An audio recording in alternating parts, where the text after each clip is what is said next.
এখন আমরা সেই জায়গাতেও যাচ্ছি না, সেটা পরের ব্যাপার। আগের জায়গাটাতে যদি আপনারা মনে করেন যে গণভোট হতে পারে, সেই গণভোটের জন্য শুধুমাত্র আরপিওতে একটা সংযোজন করতে হবে। সেই সংযোজনটা মানে আমি আমার ক্ষুদ্র জ্ঞানে যেটা মনে করি যে অর্ডিন্যান্স জারির মাধ্যমে এভাবে হবে যে আরপিওতে আমরা একটা ধারা সংশোধন করলাম যে সরকার গেজেট নোটিফিকেশনের মাধ্যমে যেটা যেই দিন নির্ধারণ করবে জাতীয় সংসদের দিনে অথবা অন্য কোনো দিনে, সেই হিসাবে ইলেকশন কমিশন কোনো জাতীয় প্রশ্নে রেফারেন্ডামের আয়োজন করতে পারবে। সেটা তাকে ওখানেই আইনের মধ্য দিয়ে, অর্ডিন্যান্সের মধ্য দিয়ে সেই এখতিয়ারটা দেয়া যায়। সেই জন্য কোনো সংবিধানে চেঞ্জ আসতে হবে না, বিকজ আমরা সংবিধান চেঞ্জ করে ফেলি নাই। যখন সংবিধান চেঞ্জ করে ফেলবে, ওই আর্টিকেল এবং প্রিএম্বল সহ যখন চেঞ্জ আসবে, তখন অ্যাকর্ডিং টু কনস্টিটিউশন পরবর্তীতে আর একটা রেফারেন্ডাম হবে। তখন আমরা আগের রেফারেন্ডামের কথা বলছি। যদি আমি ভুল বলে থাকি আপনি একটু শুদ্ধ করে দেবেন। Thank you. না, অবশ্যই ভুল বলেননি।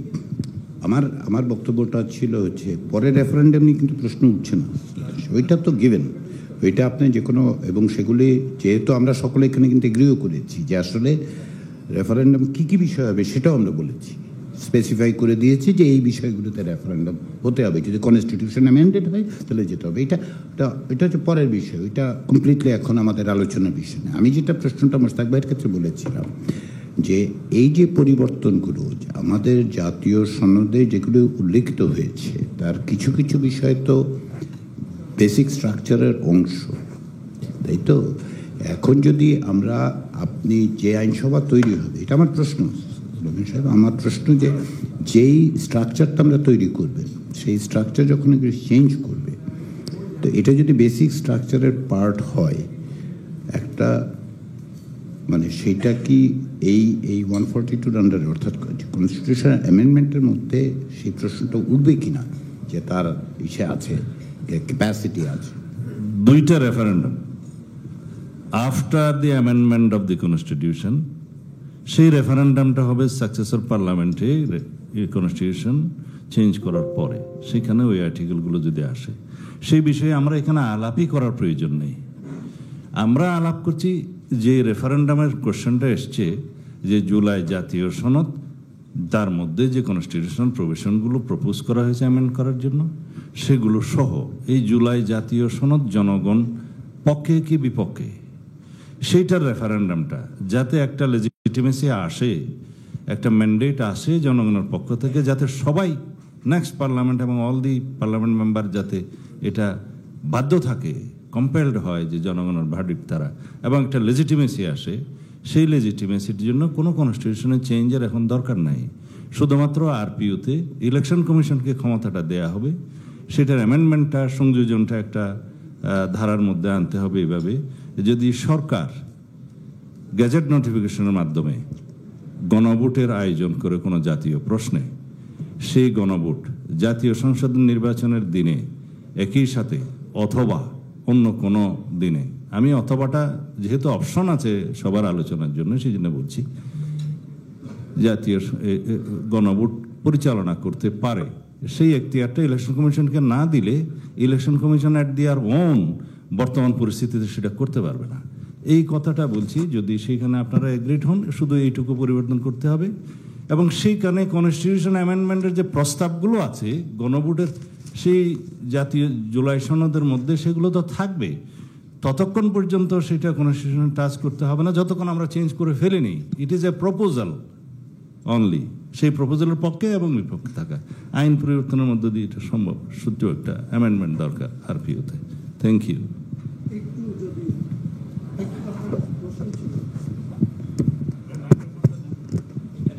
জনাব হাসরাত কাইয়ুম, অ্যাডভোকেট হাসরাত কাইয়ুম ভাই বোধহয় কোনো একটা প্রশ্ন সালাউদ্দিন ভাইয়ের কাছে। আমার কাছে, আমি জাস্ট সালাউদ্দিন ভাইয়ের কাছে একটা জিনিস জানতে চাচ্ছি, যেটা হচ্ছে যে আরপিও সংশোধন তো ইলেকশন কমিশনের একটা দায়িত্ব, মানে ক্ষমতার মধ্যে।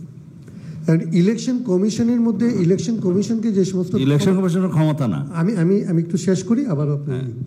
ইলেকশন কমিশন যে কয়টা ইলেকশন করতে পারে বলে তাকে যে ক্ষমতা দেওয়া আছে, তার মধ্যে একটা প্রেসিডেন্ট ইলেকশন আর একটা হচ্ছে পার্লামেন্ট ইলেকশন, আর হচ্ছে স্থানীয় সরকার, যদি সরকার মানে স্থানীয় সরকার নির্বাচনের জন্য যদি সরকারি আইন দ্বারা এবং সংসদ দ্বারা সংবিধান দ্বারা যদ্দূর তাকে ক্ষমতা দেওয়া আছে তদ্দূর।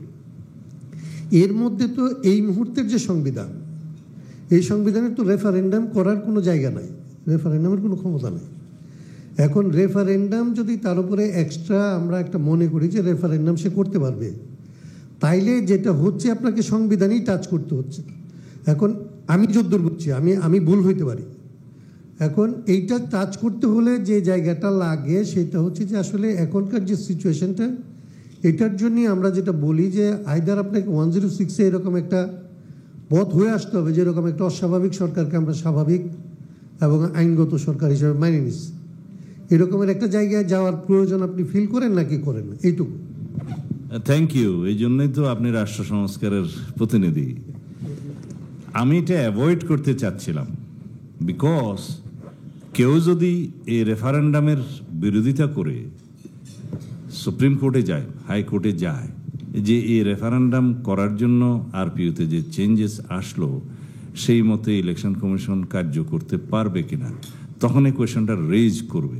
এবং আপনার কোয়েশনটা আই অ্যাপ্রিসিয়েট দ্যাট এর আগে এই প্রশ্নে, শুধু এই একটি মাত্র প্রশ্নে যদি আমরা সুপ্রিম কোর্টকে জিজ্ঞেস করতে পারি, এই যে 106-এ আপনার কাছে একটা অ্যাডভাইস আমরা চাচ্ছি, এই যে জাতি একমত হয়েছে, সকল পার্টি একমত হয়েছে একটা রেফারেন্ডাম করার জন্য, সেই ক্ষেত্রে ইলেকশনের দিনে একই দিনে রেফারেন্ডামটা করলে এই জুলাই জাতীয় সনদ প্রশ্নে যে সংবিধানের এখতিয়ার যেহেতু ইলেকশন কমিশনকে দুটোর বাইরে বাকিটা দেয়া নাই, সেই ক্ষেত্রে কোনো আইনগত অসুবিধা আছে কিনা বা করতে পারে কিনা, তখন সুপ্রিম কোর্ট ন্যাশনাল কনসেনসাস অনুযায়ী অবশ্যই বলবে যে সেটার রেটিফিকেশন পরে দেয়া সাপেক্ষে করতে পারেন। এই রেটিফিকেশনটা আমি বলতে চাই না আর কি, যেহেতু সবাই একমত হলে সে কেউ তার সুপ্রিম কোর্টে চ্যালেঞ্জ করতে যাবে না। এই রেটিফিকেশন লাগবে এবং সেটা গভর্নমেন্টের যে অল অ্যাক্টিভিটিসকে লেজিটিমেসি আপনাকে 4th তফসিলে অবশ্যই দিতে হবে, starting from the 5th August, starting from the 8th August এই পর্যন্ত অল দি অ্যাক্টিভিটিস, সেটা লেজিটিমাইজ তো করতেই হবে। এবং সেখানে আমরা বলেছি 4th শিডিউলে জুলাই ঘোষণাপত্রকেও আমরা সেখানে সেই বয়ানটা নিয়ে আসতে হবে, গভর্নমেন্টের লেজিটিমেসি নিয়ে আসবে, দ্যাট উইল কভার এভরিথিং এই যে 4th শিডিউলে। তবে যদি সবাই এগ্রিড হন সেই বিষয়ে, আমরা 106-এ সেই মতামতটা নিয়ে রাখলে এটা আরও একটু স্ট্রং হবে আর কি মনে করি। ধন্যবাদ। জনাব অ্যাডভোকেট শিশির মনির, বাংলাদেশ জামাত ইসলামী। সালাউদ্দিন, আজকে প্রশ্নের জবাব সালাউদ্দিন ভাইকে বেশি দিতে হবে বলে মনে হচ্ছে। জনাব অ্যাডভোকেট শিশির মনির, আমরা এই কনভারসেশনে যাব, মানে এটা একটা ডিসেন্ট কনভারসেশন, এই অর্থে যে আমরা প্রত্যেকে বোঝার চেষ্টা করছি। পাশাপাশি এই জিনিসটা আমাদের মনে রাখতে হবে যে একটা পজিশন একভাবে বলা হচ্ছে, সেই জায়গাটাতে কতটুকু আমরা এগ্রি করতে পারছি। যেই কথা বলেন, আমার অনুরোধ হচ্ছে যে আপনি কতটুকু এগ্রি করতে পারছেন সেটা যদি হাইলাইট করে, তাহলে আমরা আস্তে ধীরে আগাতে থাকবো এগ্রিমেন্টের দিকে। ডিফারেন্সেস আছে বলেই তো আমরা বসেছি। আচ্ছা, আপনি নিশ্চয়তা দিলে অবশ্যই শিশির মনির বলবেন। যাই হোক, আমি এটা একটু অনুরোধ করছি, কারণ আমাদের গুছিয়ে তোলার দরকার। কতগুলি জিনিস কিন্তু এসছে, আমি একটু সামারাইজ করার মতো করেই টেন্টেটিভলি বলি। রেফারেন্ডামের বিষয়ে আগে রেফারেন্ডামের প্রশ্নটা এসছে যে আইদার সাইমালটেনিয়াস অথবা আগে একটা রেফারেন্ডাম করা, এবং কি নিয়ে রেফারেন্ডাম করা, সেটা হচ্ছে জুলাই সনদে যা আছে সে বিষয়ে রেফারেন্ডাম করা, নট অ্যাবাউট দি, মানে ধরেন এই গভর্নমেন্টের অন্যান্য কার্যক্রমের কথা কিন্তু আমরা বলছি না, আমরা বলছি ওই রেফারেন্ডামের কথা। এইটুকু আমার কাছে মনে হচ্ছে যে মেড দ্যাট প্রোগ্রেস, এইটুকু অগ্রগতি আমাদের এক জায়গায় হচ্ছে। এখন বাদ বাকিগুলো, ফলে আমার অনুরোধ হচ্ছে আমরা যতটুকু সম্ভব ঐকমতের জায়গাগুলি যাতে হাইলাইট করি, তাহলে আমাদের পক্ষে অগ্রসর হওয়া সম্ভব হবে। জি জনাব অ্যাডভোকেট শিশির মনির। জি, আমি বলে ফেলি, তারপরে ভাইকে প্রশ্ন করবো না। আমি বলছি যে আসলে একটা সিম্পল জিগজ্যাগ রাস্তায় যাওয়া ঠিক হবে না। একটা simple straightforward permanent solution খুঁজতে হবে। আমি বলছি যে সলিউশন আমরা খুঁজছি, তার অবজেক্টিভটা কি? তার অবজেক্টিভটা হলো আমরা সকলেই এই ভ্যাকুয়াম ফুলফিল করতে চাই, কনস্টিটিউশনালি গ্যারান্টি করতে চাই, ভবিষ্যৎ আদালতে গেলেও যেন এটা আপহেল্ড হয়, এই জন্য একটা স্ট্রংগেস্ট রাস্তা বের করতে চাই। আমার ধারণা this is the purpose of the discussion. আমরা ধরেই নিচ্ছি আমাদের অবর্তমানে কোনো না কোনো দিন এগুলো আদালতে উঠবে, অতীতেরগুলো যেভাবে উঠেছে। তা যদি হয় তাহলে রুটটা কি হওয়া উচিত? সেই রুটটা আমার বিবেচনায় সিম্পল রুট হওয়া উচিত। জিগজ্যাগ রুট যত করব তত বাঁকে বাঁকে মিস্টেক হবে, বাঁকে বাঁকে ডিফিকাল্টি তৈরি হবে। সেই রুটটা কি হওয়া উচিত? ফার্স্ট কথা হলো, এই গভর্নমেন্টের ম্যান্ডেটটার ব্যাপারে আমার ধারণা এখনো কিছু কনফিউশন রয়ে গেছে, যে কারণে বোল্ড স্টেপ গভর্নমেন্ট নিতেও চায় না। গভর্নমেন্ট নিতে পারে বলে গভর্নমেন্ট মনে করে কিনা এই ব্যাপারেও আমার সন্দেহ হয় আর কি। 5 তারিখে চলে যাওয়ার পরে ক্ষমতা উৎস 5 তারিখে চলে যাওয়ার পরেই ক্ষমতার উৎস জনগণ। আমি মনে করি দিস পাওয়ার ইনক্লুডস 2 ক্যাটাগরিজ পাওয়ার। একটা হলো এন্ডিং পাওয়ার, একটা হলো কনস্টিটিউয়েন্ট পাওয়ার। জনগণের এই পাওয়ারটা কিন্তু ম্যানিফোল্ড, 2-fold পাওয়ার। একটা কনস্টিটিউয়েন্ট পাওয়ার পেয়েছে সে, আরেকটা সে অ্যামেন্ডিং পাওয়ার পেয়েছে। এর বাইরে আর কোনো পাওয়ার নাই। সংবিধান ডিল করতে গেলে কনস্টিটিউয়েন্ট পাওয়ার আর অ্যামেন্ডিং পাওয়ার, এর বাইরে থার্ড ক্যাটাগরির কোনো পাওয়ার কনস্টিটিউশনাল জুরিসপ্রুডেন্সে নাই। তাহলে 5 তারিখে আমরা সেই পাওয়ার পেলাম। 8 তারিখে যে সরকার গঠন করলাম, কোন পাওয়ার অ্যাপ্লাই করলাম? Is it A constituent power, or this is an amending power, or this is simply a majoritarian power? In my humble understanding of the whole jurisprudence, the people of Bangladesh applied constituent and amending power together and accordingly formed the government. এখন প্রশ্ন হলো, এই বিষয়টার এই ওয়েটটাকে সামনে রেখে advisory opinion is not the proper option. কেন option না আমি সেটা বলছি। আমরা জুলাই সনদে কতগুলো বিষয় ইনকর্পোরেট করছি যেগুলো clearly contradicting the existing provision of the constitution. আবার এর জন্য উত্তর চাইতে যাচ্ছি সুপ্রিম কোর্টের কাছে। তো সুপ্রিম কোর্ট কি বলবে? বলবে ভায়োলেট করো constitution? Can the supreme Court tell it yes, I am giving you an option to violate the existing constitution? Because that would be contradictory for Supreme Court itself. Supreme Court cannot tell it. Second, ধরেন বলল, ভবিষ্যতে একবার challenge হলো, আজ থেকে 20 বছর পরে কোথায় যাব আমি? হাইকোর্টে রিট পিটিশন করব। সুপ্রিম কোর্টের এই অ্যাডভাইজারি ওপিনিয়নের ভিত্তিতে এটা করার পরে হাইকোর্টের রিট পিটিশনের অপশন আর ওপেন থাকে? নো। তাহলে তো আমরা এখানে একটা জিগজ্যাগ রাস্তা অবলম্বন করতে চাচ্ছি। ইন মাই হাম্বল আন্ডারস্ট্যান্ডিং 106-এর জিগজ্যাগ রাস্তা অবলম্বন করা উচিত নয়। কারণ কি? জনগণের পাওয়ারটার মধ্যে কনস্টিটিউয়েন্ট পাওয়ার এবং অ্যামেন্ডিং পাওয়ার ধারণ করেই গভর্নমেন্ট আছে। এখন প্রশ্ন হলো, আমরা যে কয়টা গুরুত্বপূর্ণ প্রপোজালকে এখানে অ্যাকসেপ্ট করাতে চাই, তার মধ্যে একটা হলো changes in the fundamental principles of state policy, সনদের মধ্যে আছে, এবং প্রিয়াম্বল। একই সাথে আছে বাই ক্যামেরাল পার্লামেন্ট, একই সাথে আছে decentralization of the supreme court. তো this are the basics of the constitution. Supreme court cannot tell যে violating the earlier basic structure you can formulate basic structure in this way. Supreme court 106 এই কথা বলতে পারবে? আমরা তো supreme কোর্টকে একটা ডিফিকাল্টিতে ফেলতে যাচ্ছি। এই কাজ করলে supreme court will be in serious difficulty. Supreme court for god nose, supreme কোর্টের সামনে 2টা অপশন আছে। এরকম সময় এরকমও অপশন আছে, সুপ্রিম কোর্ট বলে দিবে এই ব্যাপারে আমরা মতামত দিতে রাজি নই। কেন বলবে এটা? আমার ধারণা লাইকলি এটা বলবে।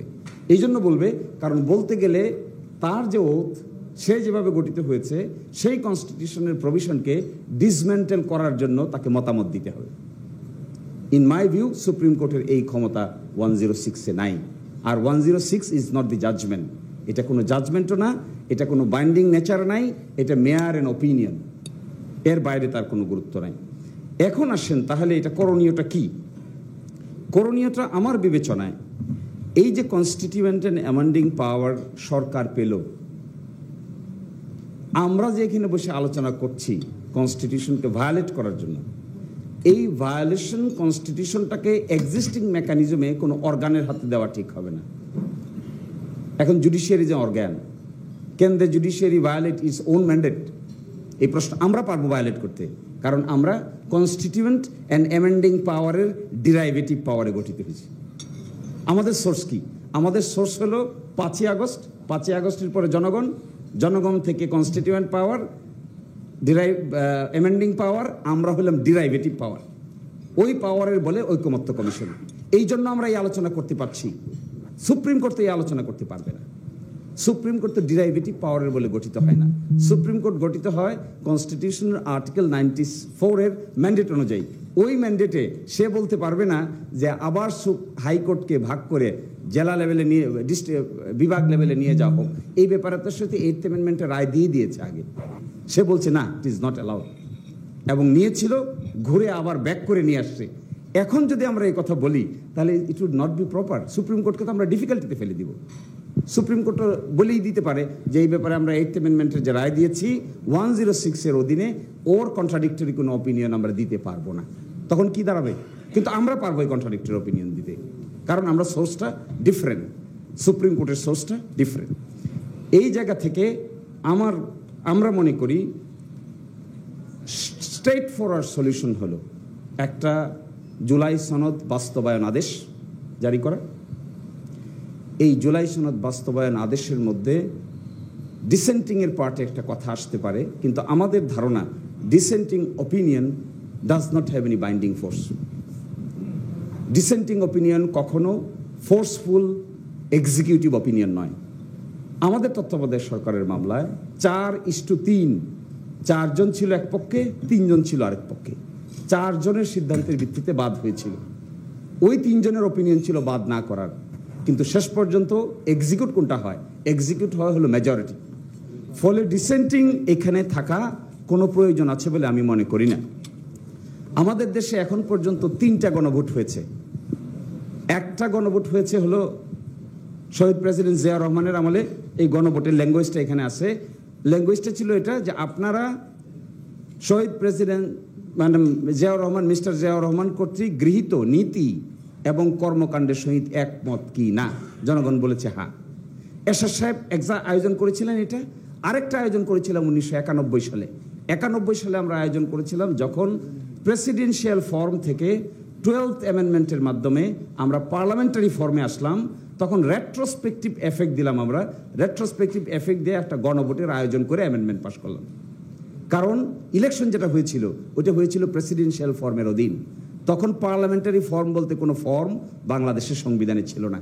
কিন্তু যখন আমরা অনুভব করলাম, বেগম খালেদা জিয়া ইনিশিয়েট করলেন যে না, পার্লামেন্টারি ফর্মে চলে যাবেন, প্রেসিডেন্টের ক্ষমতাকে খর্ব করে ফেলবেন, তখন তিনি প্রয়োজন বোধ করেছেন যে এই কাজটা করার আগে একটা রেফারেন্ডামের আয়োজন করবেন। এই প্রশ্ন তিনি মানুষকে জিজ্ঞাসা করলেন। সম্ভবত 88 বা 89% মানুষ একমত পোষণ করলো। তারপরে এটা অ্যামেন্ডমেন্টটা পাশ করলেন। এখন যে অ্যামেন্ডমেন্টের কথা আমাদের সালাউদ্দিন ভাই বলছেন, এখন একটা রেফারেন্ডাম, পরে আরেকটা রেফারেন্ডাম, আমি মনে করি এটাও জিগজাগ রাস্তা। এখন রেফারেন্ডাম আমরা আয়োজন করব এই কথা বলার জন্য যে জুলাই সনদের বাস্তবায়নের এইটার জন্য জনগণ হ্যাঁ বলে নাকি জনগণ না বলে, এটা রুট কোথায়? এই সনদের ভিতরে 4-5টা ইস্যু তো আছে কনস্টিটিউশন অ্যামেন্ডমেন্ট করার। আরপিও সংশোধন করে গণভোট দিয়ে কি করে সংবিধান সংশোধন হবে?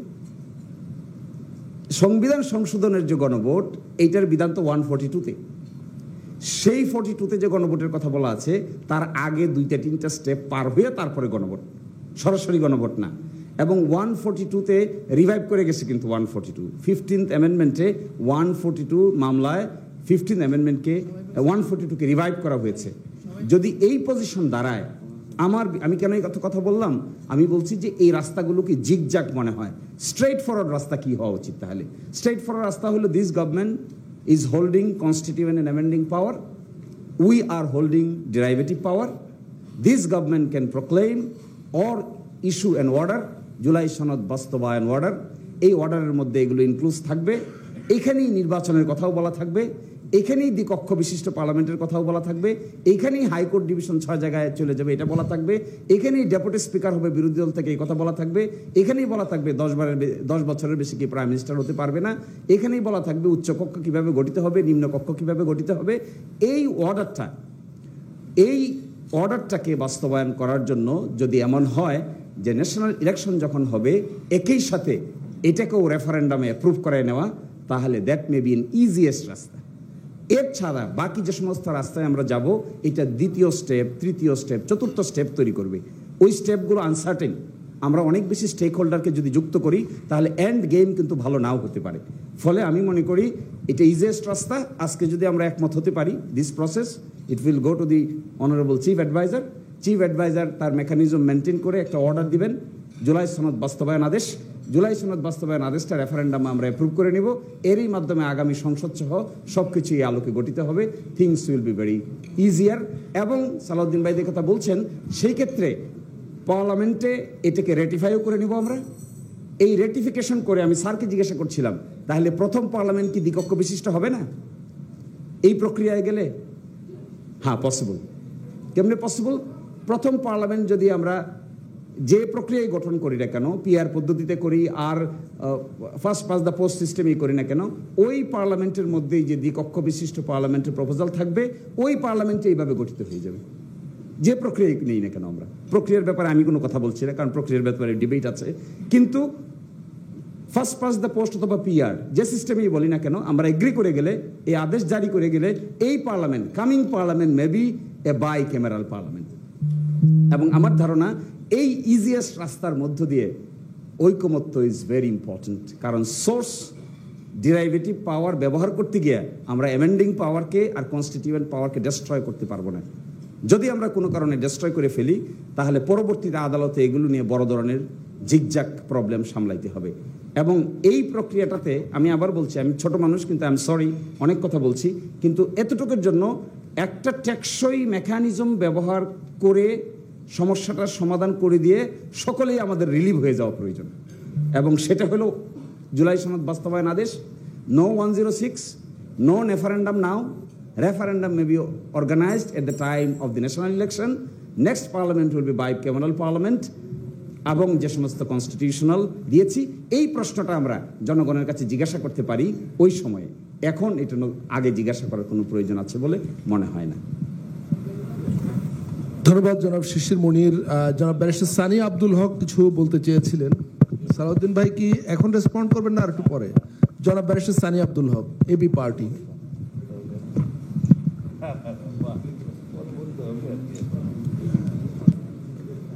জি ধন্যবাদ। বিসমিল্লাহির রহমানির রহিম। আসসালামু আলাইকুম।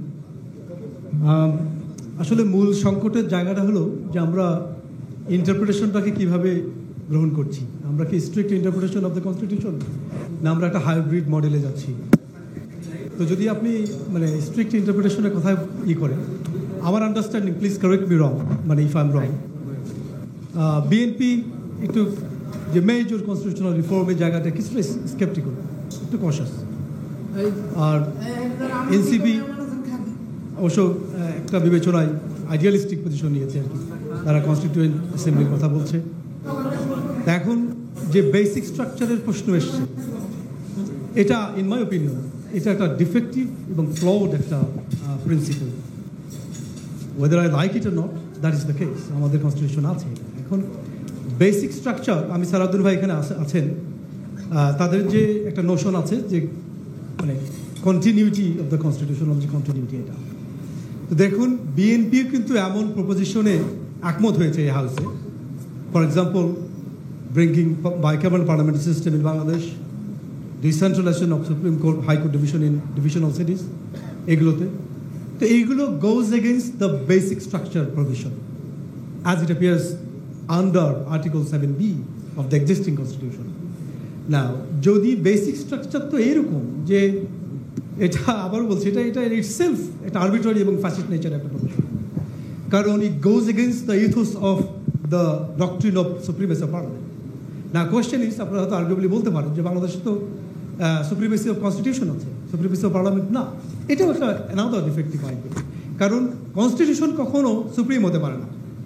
Ultimate supremacy lies with the parliament, তাই না? কারণ পার্লামেন্ট তো কনস্টিটিউশন চেঞ্জ করতে পারে, তাহলে supremacy doesn't exist with the constitution itself. এটা পার্লামেন্টের বিষয়। না, এখন প্রশ্ন হচ্ছে যে বিএনপি যেখানে এগ্রি করছে সাম প্রভিশনস, যেখানে bicameral parliamentary system, decentralization of the High Court, এগুলো বেসিক স্ট্রাকচারকে ডিরেক্টলি এফেক্ট করে। তো এইগুলো আপনি নেক্সট পার্লামেন্টেরও তো এখতিয়ার নাই to implement this ideas, because under the basic structure principle the parliament itself cannot make any changes so long as it goes against the basic structure principal. এই জন্য বলছি যে এনসিপি যে পজিশন নিয়েছে এটা মোস্ট আইডিয়ালিস্টিক পজিশন। কারণ আপনি যদি কনস্টিটিউশনে হোলসেল রিফর্ম আনতে চান, the only option remains is forming constituent assembly. Because যদি বেসিক স্ট্রাকচারের মাধ্যমে আপনি যদি নতুন করে রিড্রাফট একটা হোলসেল রিফর্ম আনতে চান, ওটাই একমাত্র অপশন। এখন এটা বেসিক স্ট্রাকচারের কথা বললাম। আরেকটা হলো যে আর্টিকেল 106 যেটা অ্যাডভোকেট শিশির মণি ভাই বলছেন, যেটা যদি আমার আন্ডারস্ট্যান্ডিংটা এরকম যে কমিশন যে প্রপোজ করছে to seek opinion from the appellate division under 106, এটা বোধ হয় কনফাইন্ড টু হোল্ডিং এ রেফারেন্ডাম অনলি। যেটা শিশির ভাই বললেন, অনেক কিছু বললেন যে এটার উপরে কি কমিশন এটা প্রপোজ করছে না। আমার আন্ডারস্ট্যান্ডিং হলো যে কমিশন প্রপোজ করছে to seek opinion weather it can hold a referendum, এটাই কিনা। স্যার এটা একটু আপনার কথা আপনি একটু রেসপন্ড করেন প্লিজ। যে শিশির ভাইয়ের কথা আমি যেটা বুঝতে পেরেছি যে উনি বোধহয় বলতে চাইছেন এরকম যে আন্ডার 106-এ গভর্নমেন্ট অ্যাপেলেট ডিভিশনের কাছ থেকে এই সমস্ত বিষয় কালেকটিভ। আমি একটু ইন্টারজেক্ট করি এই কারণে যে এই প্রস্তাবটার একটা অংশ তো ছিল এক্সপার্টরা যে ওপিনিয়নটা দিয়েছেন লাস্ট টাইম, যেটা আমরা প্রেজেন্ট করেছিলাম, আমাদের এক্সপার্টদের ওপিনিয়নটা ছিল 106 এই বিষয়ে যে সনদে কি আছে সেটা নয়, সনদের ব্যাপারে গণভোট করা যাবে কি না, এই সনদ বাস্তবায়নের জন্য জনগণের সম্মতির জন্য এই সরকার কি একটি গণভোটের আয়োজন করতে পারে, এই প্রশ্নটা নিয়েই 106-এর প্রশ্নটা, মানে আইডিয়াটা আমাদের এক্সপার্টরা যখন লঞ্চ করেছেন তারা কিন্তু বলেননি যে এটা আরেকটা জিনিস যেটা আপনি বলছেন যে কমিশন যখন প্রপোজ করে, কমিশন সেটা প্রপোজ করছে না, কমিশন বিভিন্ন রকম অপশানগুলো আপনাদের সামনে, আমাদের এক্সপার্টরা যেটা বলেছে সেটা আমরা বলার চেষ্টা করেছি। তো ফলে 106-এর এখানে যেটা অ্যাগেন শিশির ভাই যেটা বলেছেন যে অন দ্য ইস্যু অফ, কিসের শব্দ হচ্ছে, কারো ফোন বাজতেছে কি আমার মাইকের সামনে ফোন বাজতেছে, কার ফোন বাজতেছে, কোনো একটা মাইক্রোফোনের ফোন বাজতেছে, একটু স্টপ করেন প্লিজ।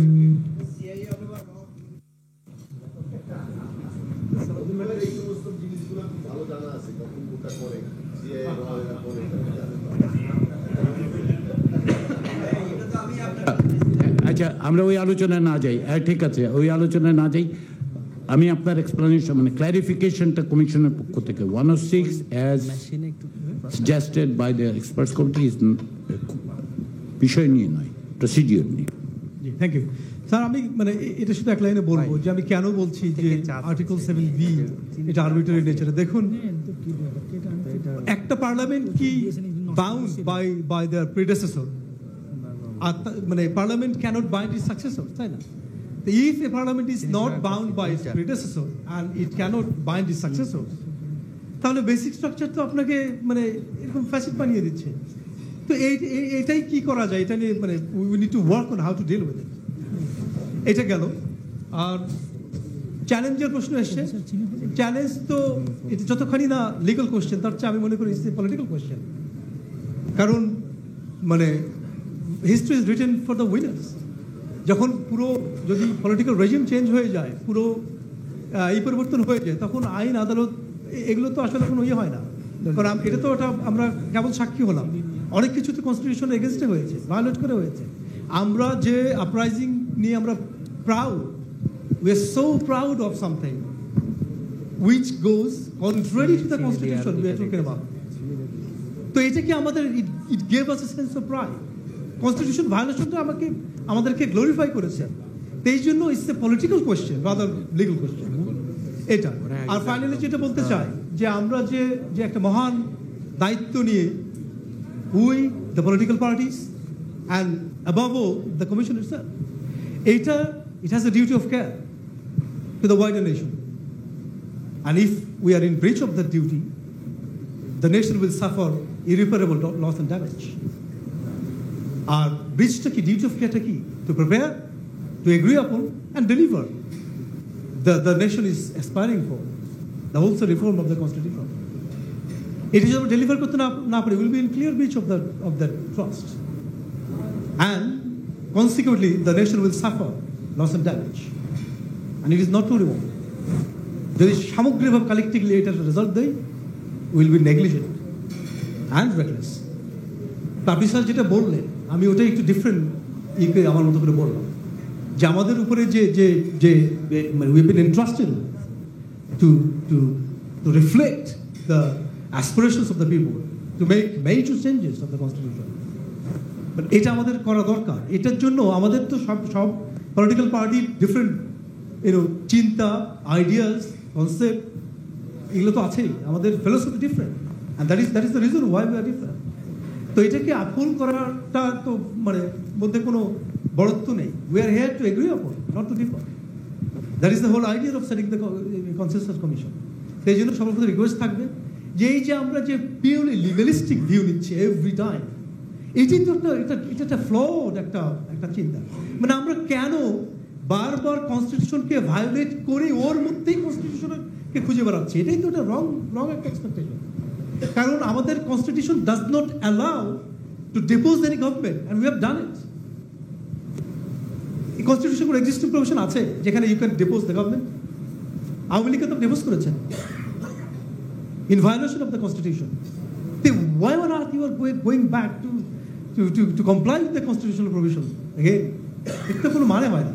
তার মানে কি আমাদের মধ্যে একটা ডুয়ালিস্টিক একটা ডাবল স্ট্যান্ডার্ড কাজ করছে না? তার মানে টু হোয়াট এক্সটেন্ট আমরা কনস্টিটিউশন মানবো? আমরা কি পিক এন্ড চুজ বেসিসে করছি যে এটা আমার পক্ষে যাচ্ছে তাই এটাকে আমি এই পর্যন্ত মানে to this extent constitution violation is fine, we are taking proud of it, এটা আমার এগেনস্টে যাচ্ছি না। Is it a matter of convenience? তো আমরা আমাদের এটা we must draw a line আর লিমিট, যে আমরা কোনটাতে মানে ভালো লাগবে কোনটা লাগবে না। এই জন্য এটা একটা হাইব্রিড মডেল যাইতে হবে। মূল আইডিয়া হচ্ছে will of the people. Will of the people হচ্ছে যে রাষ্ট্রের কাঠামোগত পুনর্গঠন, পুনর্সজ্জা প্রয়োজন। এটার জন্য আমাদের যা যা করা দরকার সব বন্দোবস্ত করতে হবে। মানে এটা কনস্টিটিউশনের ভিতরে গেল না ভাঙলো, it doesn't matter. So long as it reflects the will of the people, that is it. Thank you. আমি একটু প্রশ্ন করি সানি সাহেব, অনেক তো তাহলে আপনার অবস্থান বা আপনার দলগত অবস্থান হচ্ছে যে এখন তো যেগুলো অপশানগুলো টেবিলে আছে সেগুলি নিয়ে কথা বলছি। যেমন আগে এসছে গণভোটের প্রশ্নটা এসছে, এই তো সকলে বুঝতে পারেন প্লিজ, যেটা সনুদ্দিন সাহেব এবং অন্যরাও বলেছেন যে একটা হচ্ছে যে জুলাই সনদের বিষয়ে একটা গণভোট either concurrently with the parliamentary election অথবা আগে আলাদা করে, এটা সরকার সিদ্ধান্ত নেবে। এইটার ব্যাপারে আপনাদের দলগত কোনো আপত্তি নেই বলে আমি বুঝতে পারি। আরেকটা হচ্ছে যে বিষয়গুলো কি, তাহলে গণভোটে যাবেটা কি? যাবে তো জুলাই সনদ, কিন্তু জুলাই সনদের বিষয়ে যে যাবে সেইটা আপনারা বলছেন সেটা হচ্ছে একটা অর্ডারের মধ্যে দিয়ে যাওয়া, তাই কি? মানে আমি কি ঠিক বুঝতে পারছি আপনাদেরকে? মানে আমি যদি মিসআন্ডারস্ট্যান্ড করি, যেহেতু এটা রেকর্ডের, আমাদেরকে তো একটা আপনাদের কথাগুলো আজকে শোনার পরে এক জায়গায় আসতে হবে, আমাদের এক্সপার্টদের ওপিনিয়নও আছে, তো সেই জন্য আমি একটু প্রোব করছি, একটু প্রশ্ন করছি। তাহলে আপনারা গণভোটের পক্ষে, even if it is concurrent with the parliamentary election? আরেকটা হচ্ছে যে আপনারা বলছেন যে জাতীয় সনদে যে সমস্ত বিষয় একমত হয়েছে সেগুলো এবং ডিসেন্ট সমস্ত কিছুই আসলে জনগণের কাছে যাওয়ার আগে অর্ডার করা, তাই কি? মানে পারমিট করেন আমি একটু আমার চেয়ারম্যানকে দিলে ওই আমাদের পার্টি প্রতিষ্ঠা আরো বেশি বেটার ক্লারিফাই করতে পারবে। যদি একটু মঞ্জু ভাই ক্লিয়ারলি ব্রিফলি। আমরা গত মিটিংয়ে বলেছি, জনাব মুজিবুর রহমান মঞ্জু, সভাপতি এবি পার্টি, আমরা গণভোটের ব্যাপারে আমরা আমাদের সম্মতি দিয়েছি। আরো একটা সহজ পথ আছে আমার কাছে, যেহেতু এত জটিল করতেছেন আপনারা সংবিধান নিয়ে। সহজ পথ হচ্ছে আসলে গণ অভ্যুত্থান, যেটা আমরা করেছি আগে, কিন্তু এখন গণ অভ্যুত্থান করে এখন আবার সংবিধানের কাছে আসছি। তখন আরেকটা গণ অভ্যুত্থান করলে তখন আর সাংবিধানিক বিতর্কটা লাগবে না। আমরা সব কিছুতে একমত হয়ে গেছি। এখন ছেলে পক্ষ মেয়ে পক্ষের এই কতজন অতিথি আসবে, কোনটা বৈধ হবে, এগুলো নিয়ে আমরা বিতর্ক করছি। কিন্তু আমরা গণ অভ্যুত্থানকে বৈধ বলছি, আর গণ অভ্যুত্থান হচ্ছে সে কোনো সিস্টেম মানে নাই। সেই জন্য আমি মানে উদ্বেগের সাথে বলছি যে আমরা যদি একমত হয়ে কোনো সিদ্ধান্তে না পৌঁছাই তাহলে আরেকটা গণঅভ্যুত্থান হবে এবং গণঅভ্যুত্থানের ডাক আমরা দিব। তাইলে আপনাদের আর এই সমস্ত মানে আর নতুন করে ভাবতে হবে না, আমরা ওই যেটা চিন্তা করব ওইটাই তখন নতুন কনস্টিটিউশন হবে।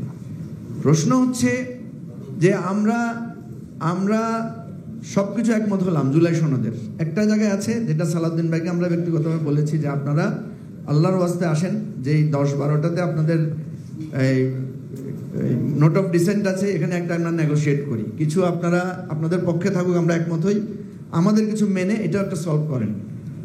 এখন গণভোটের ব্যাপারে আমরা দেখলাম যে গতবার জামাতও, তারপরে আপনার বিএনপিও, ইভেন আমরা যে 9 দল বসেছিলাম আমরা সবাই একমত, যেটা রাশেদ একটু আগে বলেছে। রাশেদ আমাকে বারবার বলতেছিল যে ভাই এই সমস্ত সাংবিধানিক কথা বাদ দিয়ে রাজনৈতিক সলিউশনটাই লাগবে। রাজনৈতিক সলিউশন যেটা শিশির মনির বলেছে যে আমরা 2টা পাওয়ার পেয়েছি, একটা হচ্ছে সাংবিধানিক ক্ষমতা আর একটা হচ্ছে অ্যামেন্ড করার ক্ষমতা। তো এই ক্ষমতা দিয়ে তো আমরা অর্ডার দিচ্ছি এবং 106 যেতে চাচ্ছি। আমি 106 যাচ্ছি কোন ক্ষমতা বলে, এই ক্ষমতা বলেই তো তাকে জিজ্ঞেস করতেছে।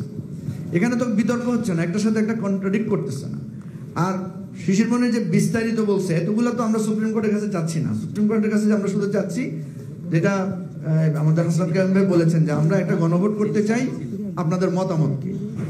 সুতরাং সুপ্রিম কোর্টকে যে জটিলতায় ফেলতেছি যে সে তার চরিত্র বদলানোর জন্য সিদ্ধান্ত দিতে পারে কিনা, নির্দেশ দিতে পারে না, এগুলো তো মানে একটা অহেতুক আমার কাছে মনে হচ্ছে যে আমরা পুরানো বিতর্কের মধ্যে যাচ্ছি।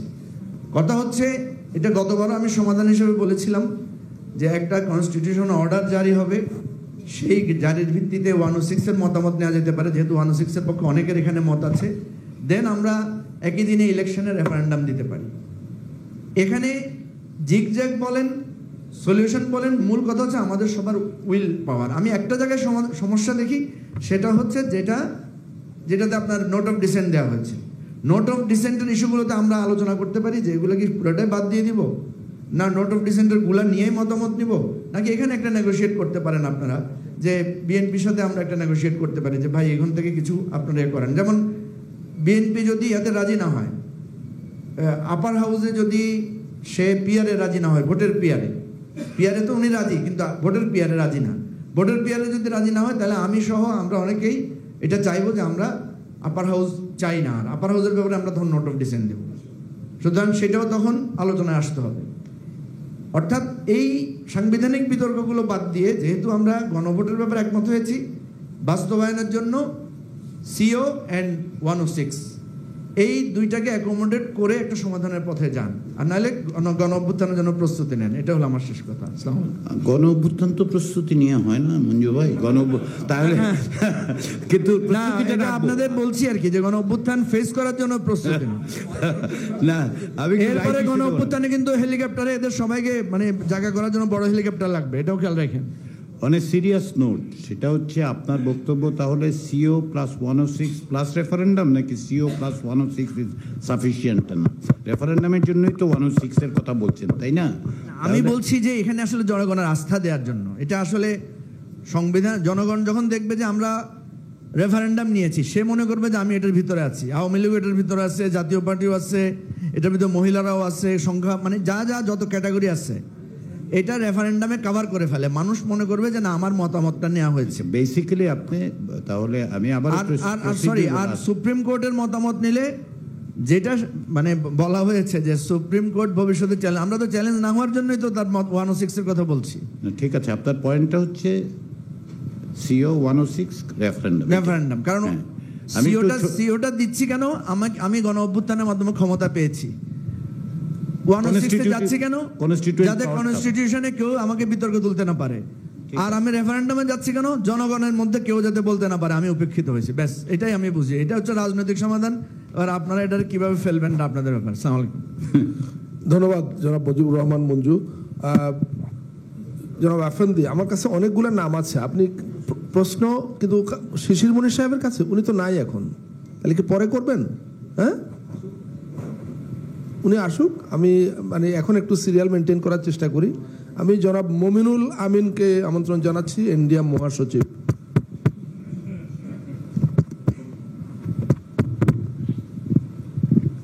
বিসমিল্লাহির রহমানির রহিম।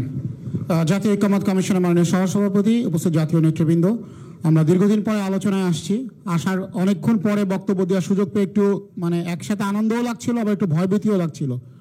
কারণ বাংলাদেশ রাষ্ট্রটা আসলে মনে হচ্ছিল যে একটা ছেলে খেলার মতোই আমরা হয়ে গিয়েছি কিনা, যেখানে চাইলেই সংবিধানকে সংশোধন করা যায়, চাইলেই গণ অভ্যুত্থানে ডাক দেওয়া যায়, হ্যাঁ, যা কিছু মন চায় আমরা হয়তো করতে পারবো। অ্যামেন্ডিং আমরা একটা ডিরাইভেটিভ ফোর্সের মাধ্যমে আসছি। শিশির মনির বক্তব্য কাউন্টার করা মুশকিল, কারণ সোশ্যাল মিডিয়াতে একঝাঁক সমালোচনার মধ্যে পড়তে হবে। যাই হোক, তাও বলি যে আমরা অ্যামেন্ডিং পাওয়ার, কনস্টিটিউয়েন্ট পাওয়ার যদি পেয়ে গিয়েছি, তার ভিত্তিতে ডিরাইভেটিভ ফোর্স হিসেবে আমরা এখানে এসেছি। তো রাজবাড়ী 2 আসন থেকে যে আমি গণসংযোগ চালাচ্ছি, নিজেকে এমপি মনে হচ্ছিল যে হয়তো আমার সেই পাওয়ারটা আছে, চাইলেই সংবিধান জনগণের ভোট ছাড়া নির্বাচিত হতে পারবো, সংবিধান সংশোধন করতে পারবো। যাই হোক, আমার হয়তো বোঝার ভুল থাকতে পারে। আমি শুনে ঐক্যমত্য কমিশনের সহসভাপতির সুবিধার্থে আমাদের দলের কিছু পজিশন আমরা স্পষ্ট করতে চাই। পয়েন্ট বাই পয়েন্ট আমি নোট করেছি, লিখেছি। 1 নম্বর হচ্ছে, আপনারা সরকারের কাছে একাধিক, মানে অন্তর্বর্তী সরকারের মাননীয় প্রধান উপদেষ্টার কাছে একাধিক বিকল্প প্রস্তাব দেওয়ার কথা বলেছেন বাস্তবায়ন পদ্ধতি নিয়ে। এখানে আমাদের মতামত হচ্ছে, একাধিক বিকল্প প্রস্তাব যদি দিতে হয় তাহলে অবশ্যই সেই একাধিক বিকল্প প্রস্তাবগুলোর ব্যাপারেও ঐক্যমত্য থাকতে হবে। তাছাড়া যদি আপনারা শুধু একাধিক বিকল্প প্রস্তাব দিয়ে দেন প্রস্তাবগুলোর ঐক্যমত্য ছাড়া, এবং মাননীয় প্রধান উপদেষ্টা পিক অ্যান্ড চুজের ভিত্তিতে যে কোনো একটাকে চুজ করেন, তাহলে তিনি হয়তো বিতর্কিত হয়ে যাবেন। ইন্টারজেক্ট করব। জি জি জি, ধন্যবাদ। এটা কমিশন প্রথম থেকে বলেছে, তার কারণ হচ্ছে এই কমিশনের এই রাইট নাই যে গভর্নমেন্টকে ডিকটেট করতে পারে। আমি বলেছি ডিকটেট করব আমরা, আপনারা 30টি দল একত্রে আসেন।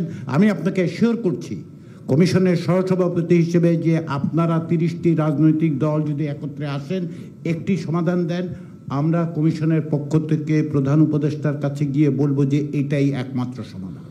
সেক্ষেত্রে কমিশন, একটু আগে আপনারাই বলছেন যে কমিশন যেন তার পাওয়ারটা এক্সারসাইজ করে। আমরা বলেছি যে 6টা প্রস্তাব দিয়েছেন, 6টা থেকে কমিয়ে আসুন। আমরা এক্সপার্টদের সাথে কথা বলেছি, তারা প্রস্তাব দিয়েছেন। আপনি এই প্রশ্ন যদি করছেন যে আমরা একাধিক প্রশ্ন দিতে হলে ঐক্যমত্য তৈরি হবে, তাহলে তো ঐক্যমত্য আগেই হতো। এটা তো আনরিয়েলিস্টিক সাপোজিশন একটা, এটা এই প্রপোজিশনটা ঠিক নয় যে কমিশন কোনো প্রস্তাব দিতে হলে এটা সকলকে একমতে নিয়ে আসতে হবে। সকলে যদি একমতে আসতেই পারতেন আপনারা, তাহলে তো একটাই প্রস্তাব হতো। সেটা তো, তাহলে তার ঐক্যমত্য কমিশন আলাদা কোনো প্রস্তাব করতেই হয় না। ফলে আপনার এই বক্তব্যের মধ্যে সেলফ কন্ট্রাডিকশন আছে। আপনারা যদি আপত্তি করতে চান, আপনারা যদি বাধ্য করতে বলেন যে কমিশন কেবলমাত্র একটা প্রস্তাব এবং সেটা হচ্ছে আপনার দলের প্রস্তাব, তাহলে ওটা ঐক্যমত্য নয়। আপনি আমরা দলের অবস্থান বলেছেন আগে, এখনো বলুন, অসুবিধা নেই। প্রত্যেকেই প্রায় ওই দলের জায়গায় চলে যাচ্ছেন আনফর্চুনেটলি। বলুন বরঞ্চ কোন জায়গা। আমি বারবার বলছি ঐক্যমত্যের জায়গাগুলি তৈরি হচ্ছে। রেফারেন্ডামের ব্যাপারে কম বেশি এখন সকলেই প্রায় একমত, কম বেশি। Please don't take it literally. দ্বিতীয় বিষয় হচ্ছে 106-এর কথাটুকু বলছেন, সেটার জায়গাও কিছু কিছু দেখা যাচ্ছে মুভমেন্ট হচ্ছে। আরেকটা হচ্ছে কনস্টিটিউশন অর্ডারের ব্যাপারে ডিফারেন্সেস আছে। এই তো, আসেন সেগুলি নিয়ে আলাপ করি। টন্টিং other people is not going to work. মাননীয় সহসভাপতি, আমি যদি আরেকটু বলি যে আমরা আমাদের যে বক্তব্যটা ছিল যে প্রস্তাবগুলোই আপনারা একাধিক বিকল্প প্রস্তাব দিতে পারেন, তবে যেই প্রস্তাবগুলো দিবেন সেই প্রস্তাবগুলোর ভিতরে যদি ঐক্যমত মানে না থাকে রাজনৈতিক দলগুলোর, তাহলে হয়তো, আমি এটা আমাদের কথা বলছি, এটা আসলে আপনারা কি করবেন আপনাদের সিদ্ধান্ত, হয়তো মাননীয় প্রধান উপদেষ্টা বিতর্কের মুখে পড়তে পারেন।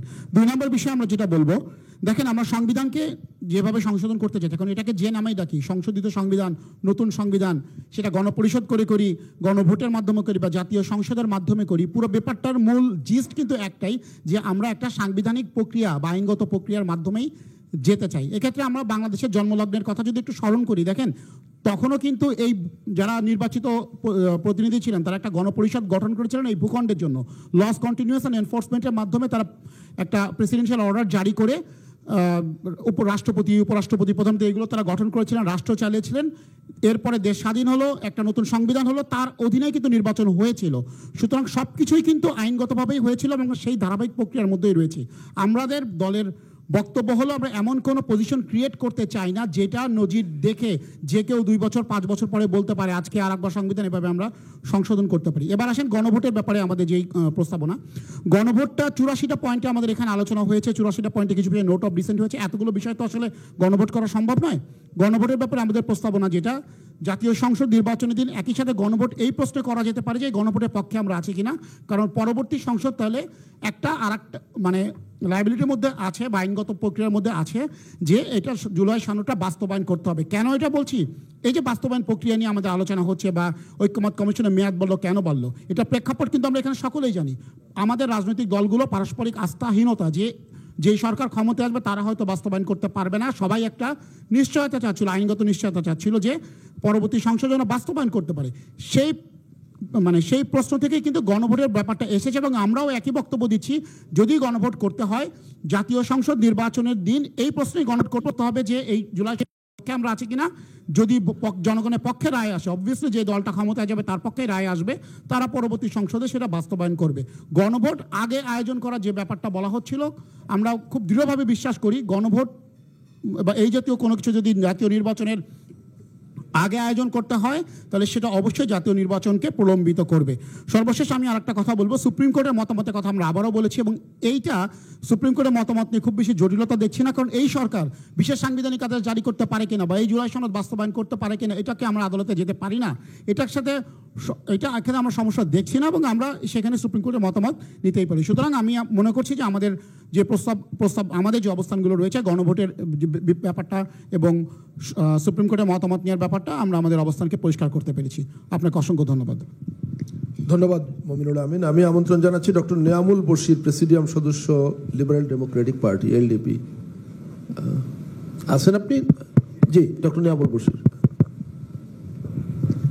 আসসালামু আলাইকুম জাতীয় নেতৃবৃন্দ, কমিশনের সদস্যবৃন্দ। আমরা আলোচনার মধ্যে যেটি স্পষ্ট সেটা হচ্ছে যে প্রথমে যেটা স্যার বললেন যে 142 এখানে কোনোভাবেই যায় না, কারণ 142 প্রথম শর্তই হচ্ছে যে সংসদ বহাল থাকতে হবে, 2/3 মেজরিটির পরে সেটা 142 অ্যাপ্লিকেবল। তো এখানে আমি মনে করি যে সহজ রাস্তা হচ্ছে যে সাংবিধানিক ব্যাখ্যার চেয়ে রাজনৈতিক ঐক্যবদ্ধ এখন বেশি প্রয়োজন আমরা মনে করি। এটার কারণ এই জন্যই এটার নাম ঐক্যমত্য কমিশন। এবং আপনারা ঐক্যমত্য কমিশন কাদের সাথে বসেছেন? জাতীয় রাজনীতিবিদদের সাথে বসেছেন। সুতরাং রাজনৈতিক ঐক্য, রাজনৈতিক যে সমঝোতা, এটা আমি সর্বাধিক গুরুত্বপূর্ণ বলে মনে করি। এখানে বারবার কনস্টিটিউশনাল যে এক্সপ্লেনেশন হচ্ছে, কনস্টিটিউশন নিয়ে যে আলোচনা হচ্ছে, এক্সপার্টরা ওপিনিয়ন দিচ্ছেন, এগুলো খুব বেশি ম্যাটার করে না। কারণ কথাটা কিন্তু ঠিক যে গণ অভ্যুত্থান যখন হয়েছিল এটা কিন্তু ইট ওয়াজ নট আন্ডার কনস্টিটিউশন, এটা জনগণের উইল ছিল। তো সংবিধান নিয়ে তো সেই স্বৈরাচার এই দেশ থেকে পালিয়ে গেছে, উনি তো সংবিধানের মধ্যে ছিলেন না। যখন এই ধরনের ক্রাইসিস তৈরি হয় তখন 106 এর কাছে যাওয়া ছাড়া আমাদের কাছে আর কোনো উপায় নেই। ইভেন এই যে গভর্নমেন্টটা তৈরি হয়েছে সেটাও 106 এর আন্ডারে হয়েছে।